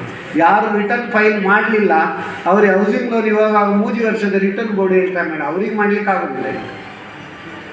ಯಾರಾದರೂ ತಪ್ಪಿ ಹೋದರೆ ಅಂಥ ಸಂದರ್ಭದಲ್ಲಿ ಅಪ್ಡೇಟೆಡ್ ರಿಟರ್ನ್ ಫೈಲ್ ಮಾಡಲಿಕ್ಕೆ ಒಂದು ಪ್ರೊವಿಷನ್ ಇಟ್ಟಿದ್ದಾರೆ. ಆಮೇಲೆ ಇಂಡೈರೆಕ್ಟ್ GST ಯಲ್ಲಿ ಕೂಡ ತುಂಬ ಬದಲಾವಣೆಯನ್ನು ತಂದಿದ್ದಾರೆ. ಅದು ಕೆಲವು ಪೂರಕ ಬದಲಾವಣೆ ಕೂಡ ಉಂಟು, ಕೆಲವು ಸ್ವಲ್ಪ ಹಾರ್ಶ್ ಅಂತ ಕೂಡ ಹೇಳ್ಬೋದು. ಅದರ ಬಗ್ಗೆ ನಾನು ಇದು ಮಾಡಬೇಕಾದ್ರೆ ಇಡೀ ನಾವು ಒಂದು ಸೆಷನ್ ಅದಕ್ಕೆ ಇಡಬೇಕಾಗ್ತದೆ. ನಾವೊಂದು ಕಾರ್ಯಕ್ರಮ ಮಾಡಿದ್ದೇವೆ ಬಿಸ್ನೆಸ್ ಟಾನಿಕಲ್ಲಿ, ಅದರಲ್ಲಿ ಒಂದು ಸೆಷನ್ನೇ direct and indirect tax changes in the budget ಅಂತ 154ನೇ ಸಂಚಿಕೆಯಲ್ಲಿ ಮಾಡಿದ್ದೇವೆ. ನೀವು ಬಿಸ್ನೆಸ್ ಟಾನಿಕ್ ಅಂತ ಹಾಕಿದ್ರೆ ಅದರಲ್ಲಿ ಬರ್ತದೆ. ಅದರ ಬಗ್ಗೆ ಎಲ್ಲ ನೋಡ್ಬೋದು. ಕಸ್ಟಮ್ ಡ್ಯೂಟಿ ಕೆಲವೊಂದು ಪ್ರಾಡಕ್ಟ್ಗಳ ಮೇಲೆ ಕಮ್ಮಿ ಮಾಡಿದ್ದಾರೆ. ಅದೇ ರೀತಿ ಈ ಸ್ಟೀಲ್ ಸ್ಕ್ರ್ಯಾಪ್, ಈಗ ಸ್ಟೀಲ್ ಪ್ರೈಸ್ ಎಲ್ಲ ತುಂಬ ಜಾಸ್ತಿ ಆಗಿದೆ. ಮನೆ ಕಟ್ಟುವವರಿಗೆ, ಇಂಡಸ್ಟ್ರಿಯವರಿಗೆಲ್ಲ ಗೊತ್ತಿರ್ಬೋದು, ಸ್ಟೀಲ್ ಪ್ರೈಸ್ ಎಲ್ಲ ತುಂಬ ಜಾಸ್ತಿ ಆಗಿದೆ. ಅದಕ್ಕೆ ಏನು ಮಾಡಿದೆ, ಸ್ಟೀಲ್ ಸ್ಕ್ರ್ಯಾಪ್ ಇಂಪೋರ್ಟ್ ಮಾಡುವಾಗ ಅದಕ್ಕೆ ಸ್ವಲ್ಪ ಒಂದು ಎಕ್ಸಂಪ್ಷನನ್ನು ಈ ಸಾರಿ ಕಂಟಿನ್ಯೂ ಮಾಡಿದ್ದಾರೆ. ಒಂದೇನೆಂದರೆ ಅನ್ಬ್ಲೆಂಡೆಡ್ ಪೆಟ್ರೋಲ್, ಅದಕ್ಕೆ 2 ರೂಪಾಯಿ ಈ ಅಕ್ಟೋಬರಿಂದ ಎಕ್ಸೈಸ್ ಡ್ಯೂಟಿ ಹಾಕ್ತಾ ಇದ್ದಾರೆ. ಅನ್ಬ್ಲೆಂಡೆಡ್ ಪೆಟ್ರೋಲ್ ಅಂದರೆ ಈ ನಮ್ಮ ಒಂದು ಪೆಟ್ರೋಲಿಗೆ ಎಥೆನಾಲನ್ನು ಬೆರೆಸುವ ಒಂದು ಕಾರ್ಯಕ್ರಮ ಉಂಟು. ಅದು ಬ್ಲೆಂಡೆಡ್ ಪೆಟ್ರೋಲ್, ಅದು ಜಾಸ್ತಿ ಎನ್ಕರೇಜ್ ಮಾಡಲಿಕ್ಕೆ ಅದಕ್ಕೆ 2 ರೂಪಾಯಿ ನಿಮಗೆ ಕಮ್ಮಿ ಎಕ್ಸೈಸ್ ಡ್ಯೂಟಿ. ಬೇರೆ ಪೆಟ್ರೋಲ್ ಇದಕ್ಕೆಲ್ಲ 2 ರೂಪಾಯಿ ನಾಡ್ದು ಅಕ್ಟೋಬರಿಂದ ಜಾಸ್ತಿ ಮಾಡ್ತಾರೆ. ಮೊನ್ನೆ ಅವರು ಸಬ್ಸ್ಟ್ಯಾನ್ಷಿಯಲ್ ಅಮೌಂಟ್ 7-7.5 ರೂಪಾಯಿ ಕಮ್ಮಿ ಮಾಡಿದ್ದಾರೆ. ಅದಲ್ಲದೆ ಈ ಟ್ಯಾಕ್ಸ್ನಲ್ಲಿ ಬೇರೆ ಏನು ಹೇಳುವಂಥದ್ದು ಹೆಚ್ಚು ಇಲ್ಲ. ಮತ್ತು ಎಮರ್ಜೆನ್ಸಿ ಕ್ರೆಡಿಟ್ ಬಗ್ಗೆ ನಾನು ಈಗ ಆಲ್ರೆಡಿ ಹೇಳಿ ಆಗಿದೆ. ಇನ್ಫ್ರಾಸ್ಟ್ರಕ್ಚರ್, ಈಗ ಡಿಜಿಟಲ್ ಕರೆನ್ಸಿ, ಈ ಡಿಜಿಟಲ್ ಕರೆನ್ಸಿ ಅಂದರೆ ಏನು? ರಿಸರ್ವ್ ಬ್ಯಾಂಕ್ ಆಫ್ ಇಂಡಿಯಾದವರು ನಮ್ಮ ಕಿಸೆಯಲ್ಲಿ ಹಣ ಇಡೋದು ಬದಲೇ ಡಿಜಿಟಲ್ ರೂಪದಲ್ಲಿ ಅವರು ಕರೆನ್ಸಿಯನ್ನು ಇಶ್ಯೂ ಮಾಡ್ತಾರೆ. ಅದು ಕ್ರಿಪ್ಟೋ ಕರೆನ್ಸಿ ಅಲ್ಲ, ಅದರಲ್ಲಿ ಲಾಭ ನಷ್ಟ ಏನಿಲ್ಲ. ಈ ನಮ್ಮ ರುಪಿ ಬದಲಿಗೆ ಅದು ನಮ್ಮ ಡಿಜಿಟಲ್ ರೂಪದಲ್ಲಿ ಹಣ ಇರುವುದು. ಅದರಿಂದಾಗಿ ಏನಾಗ್ತದಂದರೆ, ಡಿಜಿಟಲ್ ಕರೆನ್ಸಿ ಇದ್ದರೆ ಯಾರು ಖರ್ಚು ಮಾಡುವಾಗ ಅದರಲ್ಲಿ ಟ್ರೈಲ್ ಇರ್ತದೆ. ಈಗ ನಾನೀಗ ನಿಮ್ಮ ಸುಧೀರ್ ಶೆಟ್ಟಿ ಅವರಿಗೆ ಒಂದು ಹಣ ಕೊಟ್ಟೆ, ಅವರು ಬೇರೆಯೊಬ್ಬರಿಗೆ ಕೊಟ್ಟರು ಹಣ, ಅಲ್ಲಿಂದ ಮತ್ತೊಬ್ಬರಿಗೆ ಕೊಟ್ಟರು, ಲಾಸ್ಟಿಗೆ ಅವರು ಯಾವುದೋ ಅಂಗಡಿಗೆ ಹೋಗಿ ನಾವು ಸಾಮಾನು ತಗೊಂಡ್ರು ಅಥವಾ ಏನಾದರೂ ಒಂದು ಪರ್ಚೇಸ್ ಮಾಡಿದ್ರು, ಆವಾಗ ಟ್ರೈಲ್ ಉಂಟಾ? ಇಲ್ಲ. ಈ ಡಿಜಿಟಲ್ ಕರೆನ್ಸಿ ಮಾಡಿದರೆ ಎಲ್ಲಿಂದ ಹೇಗೆ ಬೇಕಾದರೂ ಟ್ರೈಲ್ ಹುಡುಕ್ಬೋದು. ಕಪ್ಪು ಹಣದ ನಿಗ್ರಹ ಅದು ಆದಷ್ಟು ಜಾಸ್ತಿ ಮಾಡ್ಬೋದು. ಆವಾಗ ಇನ್ನೂ ಜಾಸ್ತಿ ಡಿಜಿಟಲ್ ವ್ಯವಹಾರ ಮಾಡ್ಬೋದು. ನಮ್ಮ ದೇಶ ಈಗ ಪ್ರಪಂಚದಾದ್ಯಂತ ಹೈಯೆಸ್ಟ್ ಡಿಜಿಟಲ್ ವ್ಯವಹಾರ ಮಾಡುವ ದೇಶವಾಗಿ ಮೂಡಿ ಬಂದಿದೆ. ಇದು ಆದರೆ ಕಪ್ಪು ಹಣದ ನಿಗ್ರಹ ಇನ್ನೂ ಜಾಸ್ತಿ ಮಾಡ್ಬೋದು. ಪ್ರತಿಯೊಬ್ಬರು ತೆರಿಗೆ ಕಟ್ಟುವಂಥ ಒಂದು ಪರಿಸ್ಥಿತಿ ನಿರ್ಮಾಣ ಆಗ್ತದೆ. ಈಗ ನೋಡಿ, 6 ಕೋಟಿ ಜನ ರಿಟರ್ನ್ ಫೈಲ್ ಮಾಡ್ತಾರೆ, ಅದರಲ್ಲಿ 1.5 ಕೋಟಿ ಜನ ಮಾತ್ರ ಟ್ಯಾಕ್ಸ್ ಪೇಮೆಂಟ್ ಮಾಡ್ತಾರೆ. ಅವ್ರದ್ದು ಕೂಡ ಕಾಂಟ್ರಿಬ್ಯೂಷನ್ ಇಷ್ಟು ಉಂಟು. ಆದರೆ ಈ ಕಮೆಂಟ್ಸ್ ಮಾಡುವವರು ಯಾರು? ಉಳಿದ ಎಲ್ಲ ಜನ ಟ್ಯಾಕ್ಸ್ ಕಮ್ಮಿ ಆಗ್ತಿದ್ದೀವಿ ಅಂತೇಳಿ ಕಮೆಂಟ್ಸ್ ಮಾಡುವರು. ಸ್ವಾಮಿ, 5 ಲಕ್ಷ ಇನ್ಕಮ್ವರೆಗೆ ನಿಮಗೆ ಟ್ಯಾಕ್ಸೇ ಇಲ್ಲ. ನೀವು ಕರೆಕ್ಟ್ ಪ್ಲ್ಯಾನಿಂಗ್ ಮಾಡಿದರೆ, ಸೇವಿಂಗ್ಸ್ ಎಲ್ಲ ಮಾಡಿ, ATC ಅದು ಹೌಸಿಂಗ್ ಲೋನ್ ಅದೆಲ್ಲ ಪ್ಲ್ಯಾನಿಂಗ್ ಮಾಡಿದರೆ, ಒಬ್ಬ ಮನುಷ್ಯನಿಗೆ 10 ಲಕ್ಷ ಆದಾಯ ಇರುವವರೆಗೆ ತೆರಿಗೆ ಕಟ್ಟದೆ ಪ್ಲ್ಯಾನಿಂಗ್ ಲೀಗಲಿ ನೀವು ರಿಟರ್ನ್ ಫೈಲ್ ಮಾಡ್ಬೋದು. ಇನ್ನೂ ಜಾಸ್ತಿ ಹೇಗೆ ಮಾಡೋದು? ಇನ್ನೂ ಜಾಸ್ತಿ ಮಾಡ್ಬೋದು. ಯಾವಾಗ ಜಾಸ್ತಿ ತೆರಿಗೆದಾರರು ಜಾಸ್ತಿ ಆದರೆ, ತೆರಿಗೆ ಮೊತ್ತ ಸಂಗ್ರಹ ಜಾಸ್ತಿ ಆದರೆ, ತೆರಿಗೆ ಕಟ್ಟುವವರ ಸಂಖ್ಯೆ ಜಾಸ್ತಿ ಆದರೆ ಮಾಡಲಿಕ್ಕಾಗ್ತದೆ. ಈಗ GST ಕೆಲವು 28% ವರೆಗಿತ್ತು, ಈಗ ಸಿನ್ ಗೂಡ್ಸ್ ಅಂತ ಉಂಟಲ್ಲ, ಅದು ಬಿಟ್ಟು ಬೇರೆ ಎಲ್ಲದಕ್ಕೆ 18, 12, ಕೆಲವುದಕ್ಕೆ ಕೇವಲ 5, ಮತ್ತು ಕಾಂಪೋಸಿಷನ್ ತಗೊಂಡವರಿಗೆ ಕೇವಲ 1%, ಅಫೋರ್ಡೆಬಲ್ ಹೌಸಿಂಗಿಗೆ 1%, ಮತ್ತು ಹೌಸಿಂಗ್ ಸೆಕ್ಟರಲ್ಲಿ ವಿದೌಟ್ ಇನ್ಪುಟ್ ಕ್ರೆಡಿಟ್ ಇದ್ದರೆ 5%, ಹೋಟೆಲ್ನಲ್ಲಿ ಎಲ್ಲೆಲ್ಲ ಹೋದರೆ ಕೇವಲ 5%. ತುಂಬ ಒಂದು ಮೆಜರ್ಸ್ ತಂದಿದ್ದಾರೆ. ಮತ್ತು ಈ ಬಜೆಟ್ನಲ್ಲಿ 80 ಲಕ್ಷ ಹೊಸ ಮನೆಯನ್ನು ಕಟ್ಟುವಂಥ ಒಂದು ಬಜೆಟ್ ಇಟ್ಕೊಂಡಿದ್ದಾರೆ. 60,000 ಕೋಟಿ ರೂಪಾಯಿ, 60,000 PM ಆವಾಸ್ ಯೋಜನೆ ಅವರಿಗೆ ಕೂಡ ಮನೆ ಕೂಡ ಕಟ್ಟುವಂಥ ಒಂದು, ಇದು rural as well as urban area ಎರಡರಲ್ಲಿ. ಮುಂಚೆ ಕೇವಲ ರೂರಲ್ ಏರಿಯಾ ಇತ್ತು, ಈಗ ಅರ್ಬನ್ ಏರಿಯಾಕ್ಕೂ ಕೂಡ ಮಾಡುವಂಥ ಒಂದು ದಿಕ್ಕಿದ್ದಾರೆ. MSME ಮತ್ತು ಸ್ಟಾರ್ಟಪ್. ಈಗ ನೋಡಿ, India is the 3rd largest startup ecosystem in the world. ಈಗ ಯುವ ಜನರು ಹೊಸದಾಗಿ ಕಾಲೇಜಿಂದ ಹೊರಗೆ ಬಂದವರು, ಅವರಿಗೆ ಜಾಬ್ ಸಿಗುವುದಿಲ್ಲ. ಆವಾಗ ಏನು ಮಾಡಬೇಕು? ಅವರು ಸ್ವೋದ್ಯೋಗ ಮಾಡಬೇಕಾಗ್ತದೆ. ಈ ಸ್ಟಾರ್ಟಪ್ ಅಂತ ಮಾಡಿದರೆ ಅದಕ್ಕೆ ಅನೇಕ ಒಂದು ಬೆನಿಫಿಟ್ ಕೊಟ್ಟಿದ್ದಾರೆ. ಅವರಿಗೆ ಕೂಡ ತೆರಿಗೆ ವಿನಾಯಿತಿ ಕೂಡ ಕೊಟ್ಟಿದ್ದಾರೆ. ಅದನ್ನು 1 ವರ್ಷ ಎಕ್ಸ್ಟೆಂಡ್ ಮಾಡಿದ್ದಾರೆ. 3 ವರ್ಷ ಕಂಟಿನ್ಯೂಸ್ ತೆರಿಗೆ ವಿನಾಯಿತಿಯನ್ನು ಕೂಡ ಕೊಟ್ಟಿದ್ದಾರೆ. ಅದರಲ್ಲಿ ಈಗ 1 ವರ್ಷ ಆ ತೆರಿಗೆ ವಿನಾಯಿತಿಯ ಪೀರಿಯಡನ್ನು ಎಕ್ಸ್ಟೆಂಡ್ ಕೂಡ ಮಾಡಿದ್ದಾರೆ. ಮತ್ತು ನಾವು ಬಹಳ ಒಂದು ಹೆಮ್ಮೆಯ ವಿಷಯ ಅಂದರೆ, ನಮ್ಮ ಬೆಂಗಳೂರು ಅತಿ ಹೆಚ್ಚಿನ ಸ್ಟಾರ್ಟಪ್ ಇರುವ ನಮ್ಮ ಒಂದು ರಾಜ್ಯ, ನಮ್ಮ ದೇಶದಲ್ಲಿ ಅಂತ ಹೇಳಲಿಕ್ಕೆ ಬಹಳ ಒಂದು ಹೆಮ್ಮೆ ಆಗ್ತದೆ. ಇನ್ನು ಮಂಗಳೂರು ಕೂಡ ನಾವು ಈಗ ಬೆಂಗಳೂರಿಗೆ ಫಾಲೋ ಮಾಡಿ ಹೆಚ್ಚು ಒಂದು ಸ್ಟಾರ್ಟಪ್ ಕೇಂದ್ರವನ್ನು ಮಾಡಬಹುದು. ಮಾಡಿದರೆ ನಿಜವಾಗಿ ಒಂದು ಶ್ಲಾಘನೀಯ. ನೀವು ಕೇಳಿರ್ಬೋದು, ಅಟಲ್ ಇನ್ಕ್ಯುಬೇಷನ್ ಸೆಂಟರ್ ನಿತ್ತೆ. ಈ ನೀತಿ ಆಯೋಗದವರು ಅನೇಕ ಕಡೆಗಳಲ್ಲಿ ಈ ಇನ್ಕ್ಯುಬೇಷನ್ ಸೆಂಟರ್ ಅಂತ ಮಾಡಿದ್ದಾರೆ.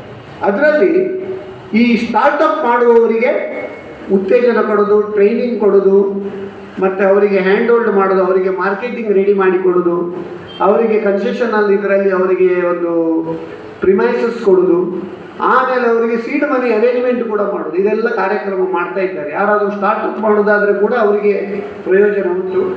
ನಮ್ಮ ದೇಶ ಅನ್ನೋದು ಈಗ ಈಗಾಗಲೇ ಹೇಳಿದಂತೆ 3rd largest startup ecosystem. Agriculture ನಿಮಗೆಲ್ಲರಿಗೆ ತಿಳಿದಿದೆ, 2.37 lakh crore for procurement of wheat and paddy. ಅದಕ್ಕೆ ಮಿನಿಮಮ್ ಸಪೋರ್ಟ್ ಪ್ರೈಸ್.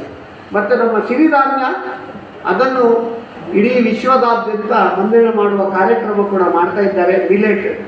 ಮತ್ತು 1 ಸ್ಟೇಷನ್ 1 ಪ್ರಾಡಕ್ಟ್ ಅಂತ ಪ್ರತಿ ರೈಲ್ವೆ ಸ್ಟೇಷನಲ್ಲಿ ಈ ಪ್ರಾಡಕ್ಟನ್ನು ಇಂಟ್ರೊಡ್ಯೂಸ್ ಮಾಡುವ ಒಂದು ಕಾರ್ಯಕ್ರಮ. ಇದು ಲೋಕಲ್ ಬಿಸ್ನೆಸ್ನವರಿಗೆ ಮತ್ತು ತುಂಬ ಹೆಲ್ಪ್ ಆಗ್ತದೆ. ಅದೇ ರೀತಿ ಈ ಆಯಿಲ್ ಸೀಡ್ ಮತ್ತು ಎಡಿಬಲ್ ಆಯಿಲ್, ಎಲ್ಲರೊಂದು ಗೃಹಿಣಿಯರಿಗೆ ಗೊತ್ತುಂಟು, ಈ ಆ ಎಣ್ಣೆ ರೇಟ್ ಬೇರೆ, ಈ ಎಣ್ಣೆ ರೇಟ್ ನೀವು ಪದಾರ್ಥ ಮಾಡುವಾಗ ಯಾವುದಕ್ಕೆ ಎಣ್ಣೆ ಇಲ್ಲದೆ ಮಾಡಲಿಕ್ಕೆ ಸಾಧ್ಯ ಇಲ್ಲ. ಎಲ್ಲ ಇನ್ಪುಟ್ ಕಾಸ್ಟ್ ಜಾಸ್ತಿ ಆಗಿದೆ. ಅದಕ್ಕೆ ಈಗ ಇವತ್ತು ಕೂಡ ನೋಡಿರ್ಬೋದು, ಪಾಮ್ ಆಯಿಲ್ ಮೇಲೆ ಕಸ್ಟಮ್ ಡ್ಯೂಟಿಯನ್ನು ಕೂಡ ಕಮ್ಮಿ ಮಾಡಿದ್ದಾರೆ. ಅದಲ್ಲದೆ ಈ ಡೊಮೆಸ್ಟಿಕ್ ಆಯಿಲ್ ಸೀಡ್ ಪ್ರೊಡಕ್ಷನ್ ಜಾಸ್ತಿ ಮಾಡಲಿಕ್ಕೆ ಕೂಡ ಇಂಪೋರ್ಟ್ ಇದನ್ನು ಕಮ್ಮಿ ಮಾಡಿದ್ದಾರೆ. ಅದೇ ರೀತಿ ನಮ್ಮ ರೈತರಿಗೆ ಡ್ರೋನ್ ಮುಖಾಂತರ, ಡಿಜಿಟಲ್ ಮುಖಾಂತರ ಯಾವ ಏರಿಯಾದಲ್ಲಿ ಯಾವ ಬೆಳೆಯನ್ನು ಬೆಳೆಯಬಹುದು ಅದಕ್ಕೆ ಮಹತ್ವ ಕೂಡ ಕೊಡ್ತಾರೆ. ರಿವರ್ ಲಿಂಕಿಂಗ್ ಪ್ರಾಜೆಕ್ಟ್ ಕೂಡ ಮಾಡ್ತಾ ಇದ್ದಾರೆ. ಮತ್ತು ಯಾರಾದರೂ ಹಳ್ಳಿ ಪ್ರದೇಶದಲ್ಲಿ, ರೂರಲ್ ಏರಿಯಾದಲ್ಲಿ ಯಾವುದಾದ್ರೂ ನೀವು ಸ್ಟಾರ್ಟಪ್ ಮಾಡೋದಾದರೆ ಅದಕ್ಕೆ ಕೂಡ ಒಂದು ಇನ್ಸೆಂಟಿವ್ ಕೊಡ್ತಾ ಇದ್ದಾರೆ. ಸೊ ನಬಾರ್ಡಿಂದ ಅದಕ್ಕೆ, ನಬಾರ್ಡಿನವರು ಡೈರೆಕ್ಟ್ ಕೊಡೋದಿಲ್ಲ, ಥ್ರೂ ಬ್ಯಾಂಕ್ಸ್ ಅವರು ಸಪೋರ್ಟ್ ಮಾಡ್ತಾರೆ. ಮತ್ತು ಎಲೆಕ್ಟ್ರಿಕ್ ವೆಹಿಕಲ್ ಲಾಸ್ಟ್ ಬಜೆಟ್ನಲ್ಲಿ ಚಾರ್ಜಿಂಗ್ ಸ್ಟೇಷನ್ ಬಗ್ಗೆ ಮಾತಾಡಿದ್ವಿ.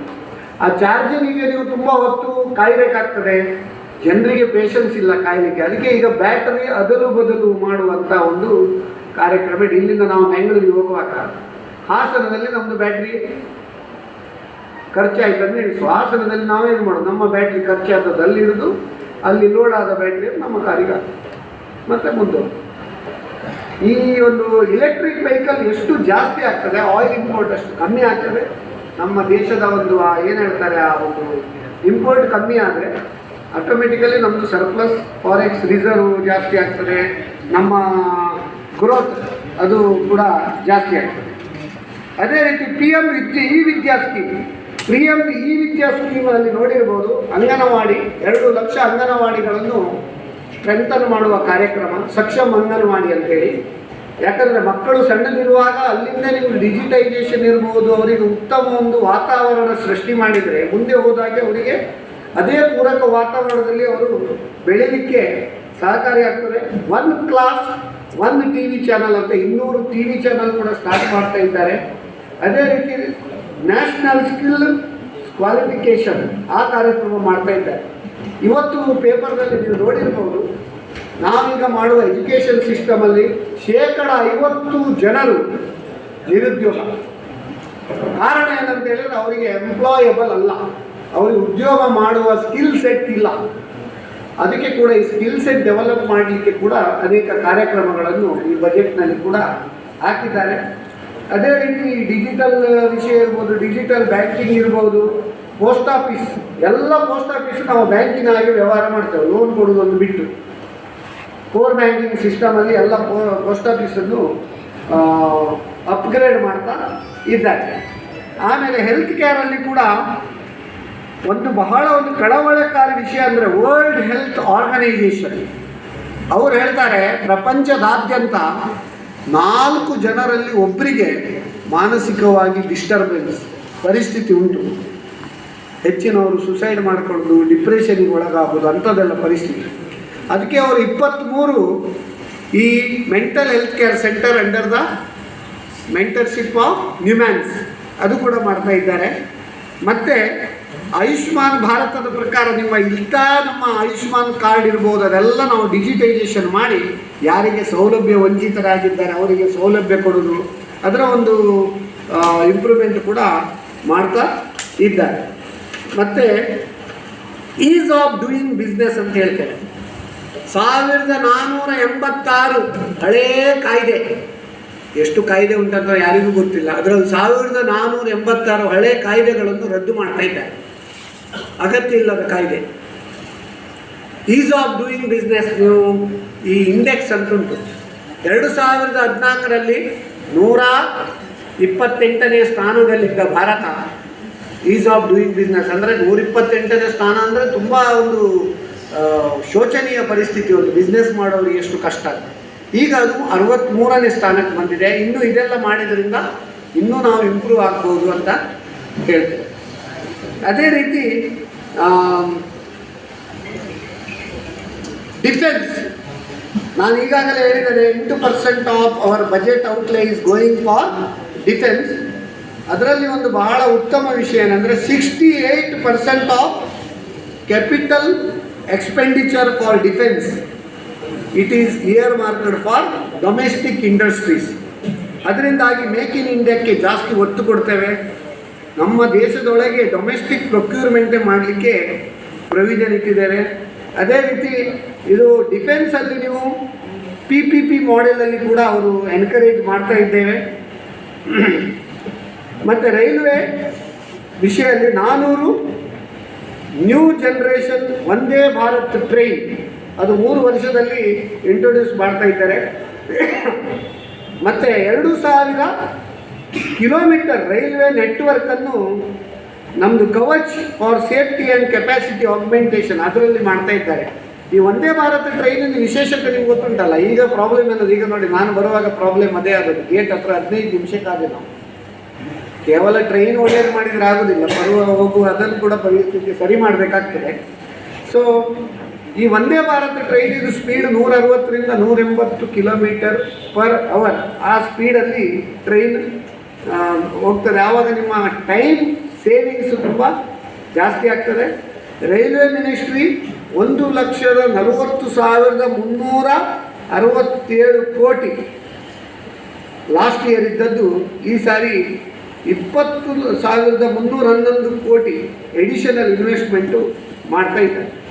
ನ್ಯಾಷನಲ್ ಹೈವೇ ಬಗ್ಗೆ ಈಗಾಗಲೇ ಹೇಳಿದ್ದಾರೆ, 20,000 ಕೋಟಿ, 25,000 ಕಿಲೋಮೀಟರ್, 40 ಕಿಲೋಮೀಟರ್ ಪರ್ ಡೇ ಇದ್ದದೀಗ 60 ಪ್ಲಾನ್ ಇಟ್ಕೊಂಡಿದ್ದಾರೆ. ಈ ಒಂದು ಬಜೆಟಲ್ಲಿ ಒಂದು ಹೊಸ ವಿಷಯ ಏನಂದರೆ ರಿನ್ಯೂವೇಬಲ್ ಎನರ್ಜಿ. ರಿನ್ಯೂವಬಲ್ ಎನರ್ಜಿ ಅಂದರೆ ಕೋಲ್, ಕಲ್ಲಿದ್ದಲು ಬೇರಿನ ವಿದ್ಯುತ್ ಉತ್ಪಾದನೆಯಲ್ಲಿ ಎಷ್ಟು ಮಾರಕ ಉಂಟು, ಎಷ್ಟು ನಮಗೆ ಪೊಲ್ಯೂಷನ್ ಉಂಟು ಗೊತ್ತಿರಬಹುದು. ಈ ಸೋಲಾರ್ ಎನರ್ಜಿ ಮೂಲಕ ಆದಷ್ಟು ನಾವು ಗ್ರೀನ್ ಎನರ್ಜಿ, ಅದಕ್ಕೆ ಗ್ರೀನ್ ಬಾಂಡ್ ಮೂಲಕ ಒಂದು ಹಣವನ್ನು ಹೊಂದಾಣಿಕೆ ಮಾಡಿಕೊಂಡು ಗ್ರೀನ್ ಎನರ್ಜಿಗೆ ಜಾಸ್ತಿ ಒತ್ತು ಕೊಡ್ತೇವೆ. PLI ಸ್ಕೀಮ್ ಬಗ್ಗೆ ಈಗಾಗಲೇ ಹೇಳಿದ್ದೇನೆ ನಾನು. ಟ್ರಾವೆಲ್ ಆ್ಯಂಡ್ ಟೂರಿಸಮಿಗೆ ಪಾಸ್ಪೋರ್ಟ್, ಫಾರಿನಿಗೆ ಹೋಗುವವರಿಗೆಲ್ಲ ಅದು ಚಿಪ್ ಇದ್ದದ್ದು ಪಾಸ್ಪೋರ್ಟ್ ಮಾಡ್ತಾ ಇದ್ದಾರೆ. ಅದೇ ರೀತಿ ನ್ಯಾಷನಲ್ ರೋಪೇ ಪರ್ವತ ರೋಡ್, ಅದು ಟೂರಿಸಮಿಗೆಲ್ಲ ಅನೇಕ ಒಂದು ಘೋಷಣೆಗಳನ್ನು ಮಾಡಿದ್ದಾರೆ.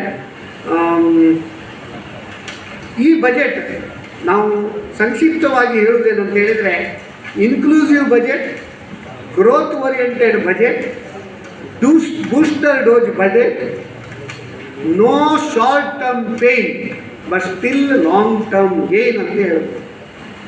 Booster budget, growth oriented budget, no short term pain, ಯಾವುದೇ ಹೊಸ ತೆರಿಗೆಯನ್ನು ವಿಧಿಸಿಲ್ಲ, ಆದರೂ ಲಾಂಗ್ ಟರ್ಮ್ ಗೇನ್ ಬಜೆಟ್ ಅಂತ ಹೇಳ್ತೇವೆ. ಈ ಒಂದು ಬಜೆಟ್ ಬಗ್ಗೆ ಇನ್ನೊಂದು ಸಣ್ಣ ಚುಟುಕು ಹೇಳಿ ನನ್ನ ಮಾತನ್ನು ಮುಗಿಸ್ತೇನೆ. ಯೂನಿಯನ್ ಬಜೆಟ್ ಟ್ರಂಪ್ ಕಾರ್ಡ್ ಗತಿ ಶಕ್ತಿ. ಯೂನಿಯನ್ ಬಜೆಟ್ ಟ್ರಂಪ್ ಕಾರ್ಡ್ ಗತಿ ಶಕ್ತಿ. ಆತ್ಮನಿರ್ಭರ ಭಾರತದ ಸ್ತುತಿ. ಆತ್ಮನಿರ್ಭರ ಭಾರತದ ಸ್ತುತಿ. ಆರ್ಥಿಕ ಸಮೀಕ್ಷೆ ದಾಖಲಿಸಿದೆ ಉತ್ತಮ ಆರ್ಥಿಕ ಪರಿಸ್ಥಿತಿ. ಆರ್ಥಿಕ ಸಮೀಕ್ಷೆ ದಾಖಲಿಸಿದೆ ಉತ್ತಮ ಆರ್ಥಿಕ ಪರಿಸ್ಥಿತಿ. ಇಲ್ಲ ಕರೋನಾದ 3ನೇ ಅಲೆ ಭೀತಿ. ಇಲ್ಲ ಕರೋನಾದ 3ನೇ ಅಲೆ ಭೀತಿ. ಹಳ್ಳಿ ಹಳ್ಳಿಗೂ 5G ಸೇವೆಯ ವ್ಯಾಪ್ತಿ. ಹಳ್ಳಿ ಹಳ್ಳಿಗೂ 5G ಸೇವೆಯ ವ್ಯಾಪ್ತಿ. ಬದಲಾವಣೆಯಾಗಿಲ್ಲ ತೆರಿಗೆಯ ನೀತಿ. ಬದಲಾವಣೆಯಾಗಿಲ್ಲ ತೆರಿಗೆಯ ನೀತಿ. 35% ಕ್ಯಾಪೆಕ್ಸ್ ಹೆಚ್ಚಿಸಿದ ಖ್ಯಾತಿ. 35% ಕ್ಯಾಪೆಕ್ಸ್ ಹೆಚ್ಚಿಸಿದ ಖ್ಯಾತಿ. ಇನ್ಫ್ರಾ ಇನ್ವೆಸ್ಟ್ಮೆಂಟ್ ಹೆಚ್ಚಿಸಲಿದೆ ವೇಗದ ಗತಿ. 5 ನದಿಗಳ ಜೋಡಣೆಯ ಸ್ಫೂರ್ತಿ. 9.2% ಪ್ರಗತಿ. 400 ವಂದೇ ಭಾರತ ರೈಲು ಆಗಲಿದೆ ಜೀವನ ಸಂಗಾತಿ. ಡಿಜಿಟಲ್ ರುಪಿಯಿಂದ ತೆರಿಗೆ ವಹಿವಾಟಿನ ಉನ್ನತಿ. ಅದರಿಂದ ಕಪ್ಪು ಹಣ ವಹಿವಾಟಿಗೆ ಅವನತಿ. ಡಿಜಿಟಲ್ ಚಿಪ್ ಪಾಸ್ಪೋರ್ಟಿನ ಖ್ಯಾತಿ. ಎಲೆಕ್ಟ್ರಿಕ್ ವಾಹನಗಳ ಬ್ಯಾಟರಿ ಅದಲು ಬದಲು ನೀತಿ. ಗಂಗಾ ತಟದಲ್ಲಿ ನೈಸರ್ಗಿಕ ಕೃಷಿಯ ಪ್ರಖ್ಯಾತಿ. ಇಲ್ಲ ಪಂಚರಾಜ್ಯ ಚುನಾವಣೆಗೆ ಭೀತಿ. ಗಳಿಸಿದರು ಪ್ರಪಂಚದಲ್ಲೇ ವೇಗವರ್ಧಕ ಆರ್ಥಿಕ ಖ್ಯಾತಿ ಅಂತೇಳಿ ಬಹಳ ಒಂದು ಈ ಬಜೆಟ್ ಬಗ್ಗೆ ಹೆಮ್ಮೆಯಿಂದ ಹೇಳ್ತೇವೆ. ಇಂದು ನಮಗೆ ಏನು ಇಲ್ಲದಿದ್ದರೂ ಮುಂದೆ ನಾವು ಅನೇಕ ಒಂದು ನಿರೀಕ್ಷೆ ಮಾಡುವ. ಈ ಆರ್ಥಿಕ ನಿರೀಕ್ಷೆ ಬಗ್ಗೆ ಒಂದು ಕೊನೆಯದಾಗಿ ಹೇಳ್ತೇನೆ. ಫೆಬ್ರವರಿ 1 ಬಜೆಟ್ ಪರೀಕ್ಷೆ. ಫೆಬ್ರವರಿ 1 ಬಜೆಟ್ ಪರೀಕ್ಷೆ. ಅನೇಕ ಘೋಷಣೆಗಳ ನಿರೀಕ್ಷೆ. ಆಯಿತು ಕಳೆದ ಬಜೆಟ್ನ ಆರ್ಥಿಕ ಸಮೀಕ್ಷೆ. ಆಶಿಸೋಣ ಅಮೃತ ಮಹೋತ್ಸವ ಕಾಲದಲ್ಲಿ ಅಮೃತ ಕಾಲದ ಪ್ರತೀಕ್ಷೆ ಅಂತೇಳಿ ಈ ಅವಕಾಶ ಕೊಟ್ಟದಕ್ಕೆ ಬಂದಿದೆ. ಕೇಂದ್ರ ಸರ್ಕಾರದ ಬಜೆಟಿನ ಬಗ್ಗೆ ಅಲ್ಲ, ಜೋಕ್ ಎಷ್ಟು ಬೇಕಾದ್ರೆ ಹೇಳ್ಬೋದು. ಬಜೆಟ್ ಅನ್ನೋದು ಆ್ಯಕ್ಚುಲಿ ಜೋಕ್ ಅಲ್ಲ. ನಿಮಗೆ ಬೋರ್ ಆಗಲಿಲ್ಲ ಅಂತ ಹೇಳಿಸ್ತೇನೆ ನಾನು. ಕಳೆದ 1 ಗಂಟೆ 1 ಗಂಟೆ 10 ನಿಮಿಷ ಮಂಡನೆ ಮಾಡಿದೆ. ಹೇಗೆ ಹೋಯ್ತು ಅಂತ ನನಗೆ ಗೊತ್ತಾಗಲಿಲ್ಲ. ನಿರ್ಮಲಾ ಸೀತಾರಾಮನ್ ಅವರು ಕೂಡ ಈ ಸಾರಿ ಬೇಗ ಮುಗಿಸಿದ್ದಾರೆ. 93 ನಿಮಿಷದಲ್ಲಿ ಅವರವರ ಭಾಷಣವನ್ನು ಪೂರ್ತಿ ಮಾಡಿದ್ದಾರೆ, ಬಜೆಟ್ ಭಾಷಣ. ಆದರೂ 4 ಸಾರಿ ನೀರು ಕುಡಿದಿದ್ದಾರೆ. ನಾನು ಒಂದೇ ಸಾರಿ ಬಾಟಲ್ ಕೂಡ ನೀರು ಕುಡಿಲಿಲ್ಲ. ಮಂಡಿಸಿದರು 93 ನಿಮಿಷಗಳಲ್ಲಿ ಪೂರ್ತಿ. ಮಾಡುವರು ಸದ್ಯವೇ ಲೋಕಸಭೆಯಲ್ಲಿ ಸ್ವೀಕೃತಿ. ಮಂಡಿಸಿದರು ಆರ್ಥಿಕ ಇತಿಮಿತಿ. ಇಲ್ಲ ಬಜೆಟ್ನಲ್ಲಿ ಪೇಪರ್ ಪ್ರತಿ. ಆಗಲಿದೆ ನಮ್ಮ ದೇಶದ ಉನ್ನತಿ. ಸದ್ಯವೇ ನೋಡಲಿದ್ದೇವೆ ಅಮೃತ ಕಾಲದ ಸ್ಥಿತಿ ಅಂದರೆ ಇದು ಒಂದು ಕೊನೆಯ ಒಂದು ಚುಟುಕು. ಜೋಕ್ ಏನಿಲ್ಲ. ಒಂದೇ ಜೋಕ್ ಏನಂತ ಹೇಳಿದರೆ, ಎಲ್ಲ ಹೇಳಿದ್ರಂತೆ, ma'am what is there for tax payers ಅಂತ ನಿರ್ಮಲಾ ಸೀತಾರಾಮನ್ ಒಂದು ಟ್ವಿಟರ್ ಮಾಡಿದ್ರಂತೆ. ಅವರಿದ್ದು ಥ್ಯಾಂಕ್ ಯು ವೆರಿ ಮಚ್ ಅಂತ ಹೇಳಿದ್ರಂತೆ. ಹಾಗೆ ನಿಮಗೆಲ್ಲರಿಗೂ ಥ್ಯಾಂಕ್ ಯು ವೆರಿ ಮಚ್.